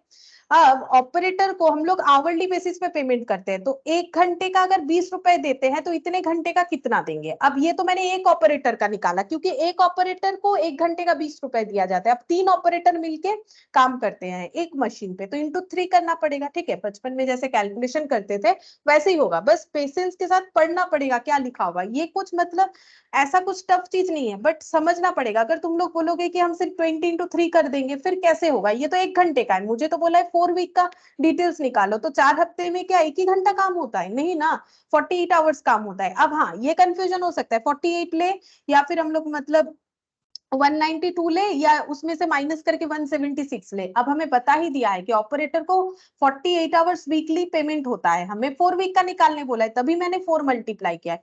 अब ये जो आंसर आएगा ना, इसको मुझे पर एनम कॉलम में लिखना नहीं पड़ेगा, क्योंकि ये मैंने वीकली ही निकाल लिया, 4 वीकली। और ये मेरा कौन सा वाला कॉलम है, 4 वीक वाला कॉलम है, ठीक है। तो ये डायरेक्टली यहाँ पर चला जाएगा, तो लिख लेते हैं 20 इंटू 3 इंटू 48 इंटू 4, 11,520, 11,520। और एक बोनस मिलेगा, वो लिख लेते हैं। बोनस कैसे मिलेगा, बोनस के लिए देखो इंफॉर्मेशन दिया हुआ था, in addition they are paid to a bonus 10% of the productive time. लेकिन बोनस जो है वो प्रोडक्टिव टाइम के बेसिस पे ही मिलेगा। तो प्रोडक्टिव टाइम कितना है, 176 आवर्स फॉर 4 वीक। ये तो 4 वीक का कैलकुलेशन है, तो इसके बेसिस पे कर सकते हैं। तो देखो क्या लिखेंगे, ऐसे लिखेंगे, देखो बोनस निकालना है 4 वीक का, 4 वीक में प्रोडक्टिव टाइम कितना है 176 आवर्स, कितना बोनस देना पड़ेगा।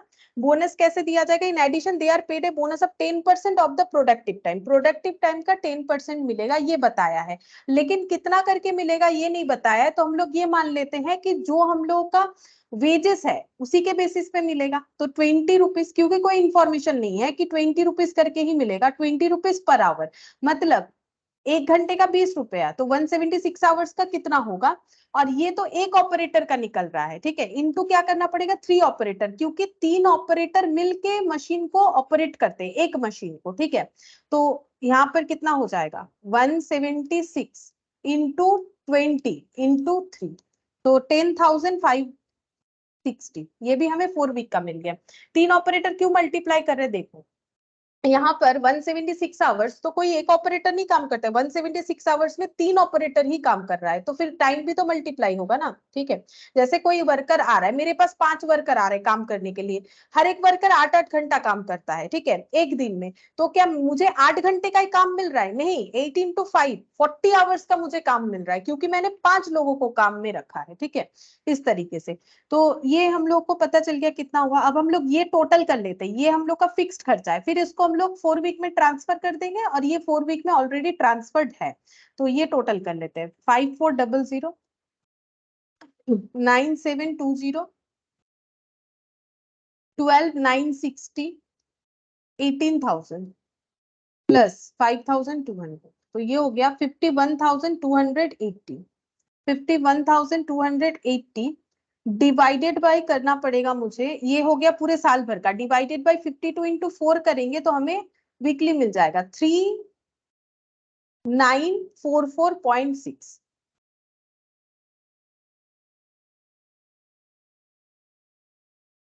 3944.6 मतलब 45।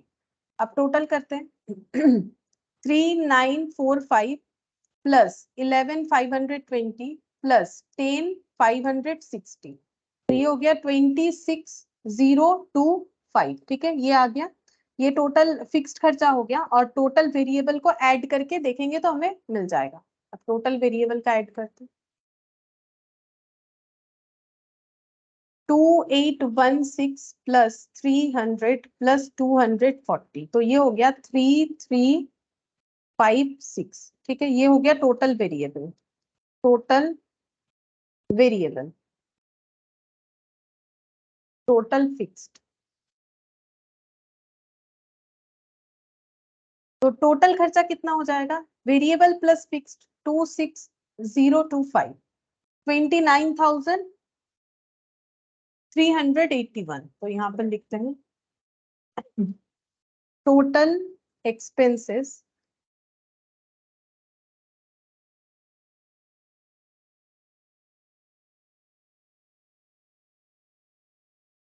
फिक्स्ड प्लस वेरिएबल 29,381, 29,381 आ गया। अब हम लोग निकालेंगे machine hour rate.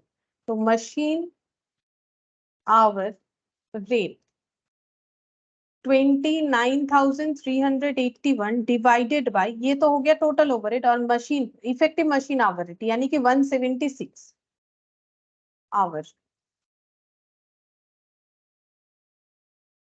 166.93 rupees, 166.93 per hour. ये आंसर निकल के आ रहा है। एक बार चेक कर लें ठीक हुआ है कि नहीं। एडिशन 28, यहाँ पर वेरिएबल में हम लोग का कितना कितना था, 2816 300 240, 2816 300 240। अच्छा, तो ये कितना हो जाएगा,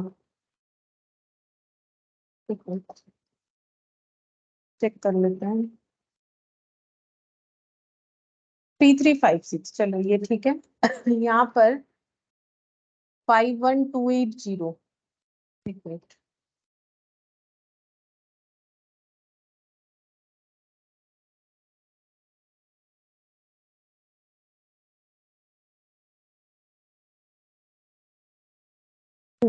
ठीक है, 51,280।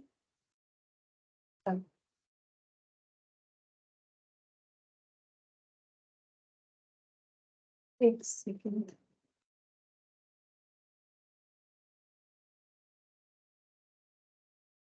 हम लोग का पर एनम दिया हुआ था, कुछ गड़बड़ हुआ है क्या, पर एनम दिया हुआ था, ये मैंने वीकली निकाल लिया, 4 वीक निकाल लिया, ये सारे मैंने 4 वीक ही निकाले। टोटल एक्सपेंसेस, अच्छा हाँ, यहाँ एक गलती हो जा रहा है, देखो ये जो खर्चा लिखा था ना हम लोगों ने पर एनम, थोड़ा सा गलत हो गया है। देखो कहाँ पर, हम बताते हैं। ये जो खर्चा दिया हुआ था ना फिक्स्ड खर्चा, ये देखो रेंट पर एनम, ये पूरे कॉस्ट सेंटर का दिया हुआ था, ठीक है। जहां पर कितने सारे मशीन है, जहां पर तीन, ये कॉस्ट सेंटर का दिया हुआ है जहां पर 3 मशीन है, ठीक है। ये 3 मशीन का रेंट, 3 मशीन का हीट लाइट पर एनम ये दिया हुआ है, लेकिन हम लोगों ने जहां भी निकाला है ये सब एक एक मशीन का निकाला है, तो ये मेरा 3 मशीन का निकल गया है, ये गलती हो गया है। यहाँ पर मुझे इस खर्चे को डिवाइडेड बाय 3 करना पड़ेगा, तब जाके मेरा एक एक मशीन का खर्चा निकल के आएगा। तो ये कैसे निकालेंगे, डिवाइडेड बाय 3 कर लेते हैं। ये देखो 51280 जो फिक्स्ड खर्चा निकल के आया।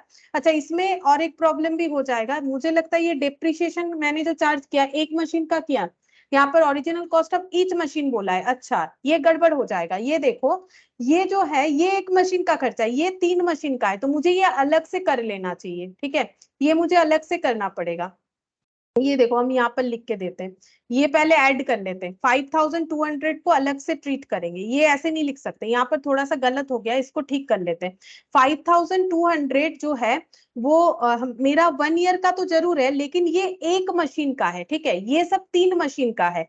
तो इसको हम ऐसे ट्रांसफर करेंगे, 5200, ये देखो 5200 डिवाइडेड बाई 52 इंटू 4, यानी 4 वीक का हो जाएगा 400, ठीक है। ये वाला, ये मैंने कैसे ट्रांसफर किया, डिप्रिसिएशन का खर्चा हम लोग कैसे निकालेंगे, ये तो हम लोगों ने किया ईयरली। अब ये 52/4 कर देते हैं, बाई 52 इंटू 4 करते हैं, तो 4 वीक का निकल गया, और ये 3 मशीन का है। ये देखो 5400 प्लस 9720 प्लस 12,960 प्लस 18,000, ये हो गया 4680, ये 3 मशीन का है। तो पहले ये 1 साल का, इसे 4 मंथ्स में कन्वर्ट कर, 4 वीक में कन्वर्ट करते हैं, डिवाइडेड बाई 52 इंटू 4 करने से 4 वीक का हो गया, डिवाइडेड बाई 3 करने से एक एक मशीन का हो गया, 1181.53, 1181.53 38 है तो 54 करते हैं। देखो इसका कन्वर्जन कैसे हुआ, हम यहाँ पर लिख देते हैं शॉर्टकट में। ये है मेरे 3 मशीन का, ठीक है, यहाँ पर दिखाते हैं 46080, ये 3 मशीन का है पूरे 1 साल का। तो 52 इंटू 4 करेंगे तो 4 हफ्ते का निकल जाएगा, डिवाइडेड बाई 3 करेंगे तो ये आंसर निकल के आ जाएगा। इसको कैसे ट्रांसफर किया, 5200 एक मशीन का है, क्वेश्चन पढ़ के देखोगे तो पता चलेगा ये एक मशीन का कॉस्ट है, डिवाइडेड बाई 52 इंटू 4 करेंगे तो हमें 4 वीक का मिल गया। ये चेंजेस होगा यहाँ पर, तो ठीक है चेंजेस कर लेते हैं। यहाँ पर 1181.54 प्लस 400 प्लस 11520 प्लस 10560, ये हो जाएगा 23, ये गलत हो गया है, ज्यादा दिखेगा, गलत हो गया ना, 23,661.54, और उधर ठीक है उसमें ऐड कर देते हैं प्लस 3356, यानी कि ये वाला 27017.54 डिवाइडेड बाय ये वैल्यू हो जाएगा। चेक करते हैं कितना होगा, 27017.54 डिवाइडेड बाई 176 153। अच्छा एक बार फिर से चेक करते हैं क्या अभी भी कुछ गलत है। 11814 आया और ये हम लोग का 11520 ठीक तो है, 10500, अच्छा 1056 होगा शायद, ये गलत हुआ है कैलकुलेशन। 176 यहाँ पर कुछ गलत है, आंसर मैच नहीं हो रहा है ना, 176 इंटू 20 इंटू 3। अच्छा बोनस 10% था, देखो 10% था बोनस, ये देखो ये मैंने कंसीडर नहीं किया, इतना बड़ा क्वेश्चन है, गलत हो जा रहा है। ये देखो 10% ऑफ प्रोडक्टिव टाइम, बोनस जो है प्रोडक्टिव टाइम का जितना वेजेस होगा उसका 10% मिलेगा, मतलब ये पूरा नहीं मिलेगा, इसका 10%, यानी एक जीरो कम होगा, ये गलत हो जा रहा है ना, एक जीरो कम होगा, इसका 10% होगा, ये जो कैलकुलेट हुआ मतलब 1056 आंसर होगा, यहाँ पर भी मेरा गलत हो गया। ठीक है इसको फिर से करेक्ट करते, 23,661.54 माइनस 10560 कर दिया प्लस 10556 ऐड करते हैं, आई होप कि अब ठीक हो। 14157.54 14157.54 प्लस 3356, हाँ अब ठीक हुआ है, अब ठीक हुआ है, ठीक है अब देखो अब ठीक हुआ है। यहाँ पर ऐड कर लेते हैं, ऐड करने के बाद जो आंसर निकल के आएगा वो होगा 17,513.54, ठीक है 17,513.54 डिवाइडेड बाई 176, यानी कि 99.51, 99.51। थोड़ा सा गलत हो गया है मेरे से, इसी वजह से देखो तुम लोग को शायद बहुत बार कैलकुलेशन को ठीक करना पड़ा।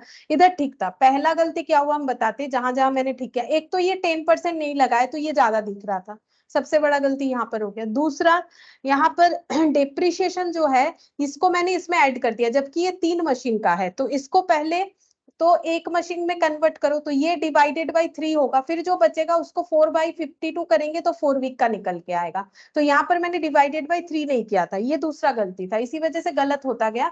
बाकी सब लेकिन ठीक है, क्योंकि इतना बड़ा क्वेश्चन है थोड़ा सा पढ़ के दिमाग में याद रखना पड़ेगा, नहीं तो गलत हो जाता है। ठीक है तो ये इसीलिए जो है थोड़ा सा पढ़ के देखना बहुत जरूरी है, तो तुम लोग अच्छे से पढ़ोगे तो गलत नहीं होगा, और पॉइंट को लिख लो, ठीक है एक एक पॉइंट को, नहीं तो गलत हो जाएगा। तो ये वाला हो गया, सबसे मतलब लेंदी क्वेश्चन है बोल सकते हो, इससे ज्यादा कुछ टफ हो नहीं सकता है। अब यहाँ पर मशीन आवर रिलेटेड एक क्वेश्चन हम बोल सकते हैं, वो तुम लोग प्रैक्टिस करके देख सकते हो, हम बता रहे कौन सा, इलास्ट्रेशन 8-9, ये तो अलग क्वेश्चन है, इसको करने का जरूरत नहीं है। यहाँ पर प्रैक्टिकल क्वेश्चन जो है उसमें हम लोगों ने 3 तक कर लिया था, 3 नहीं 4 तक कर लिया था। 5th नंबर का जो क्वेश्चन है मशीन से रिलेटेड है, ये देखो प्रैक्टिकल क्वेश्चन जो है उसमें 5th नंबर यहाँ पर लिख देते हैं। प्रैक्टिकल का क्वेश्चन नंबर 5 जो है, ये तुम लोग मशीन आवर के लिए चेक करके देख सकते हो प्रैक्टिस के लिए, ठीक है। ये भी काफी बड़ा है question. Compute the comprehensive machine our बता ही दिया है, ठीक है। तो कंप्रीहेंसिव मतलब डायरेक्ट, इनडायरेक्ट और ऑपरेटर का कॉस्ट सभी आएगा। ये भी कंप्रीहेंसिव ही था, क्योंकि इसमें डायरेक्ट भी था, इनडायरेक्ट भी था, ऑपरेटर भी था। तो वैसे डायरेक्टली कुछ पूछता नहीं है, लेकिन अगर इसमें कमेंट करने बोले कि ये किस तरीके का कैलकुलेट किया, तो हम लोग बोलेंगे कंप्रीहेंसिव, क्योंकि ऑपरेटर का वेजेस भी हम लोगों ने इसमें इंक्लूड किया है, ठीक है। ठीक है, फिर आज इतना ही करते हैं बाकी हम लोग नेक्स्ट दिन करेंगे।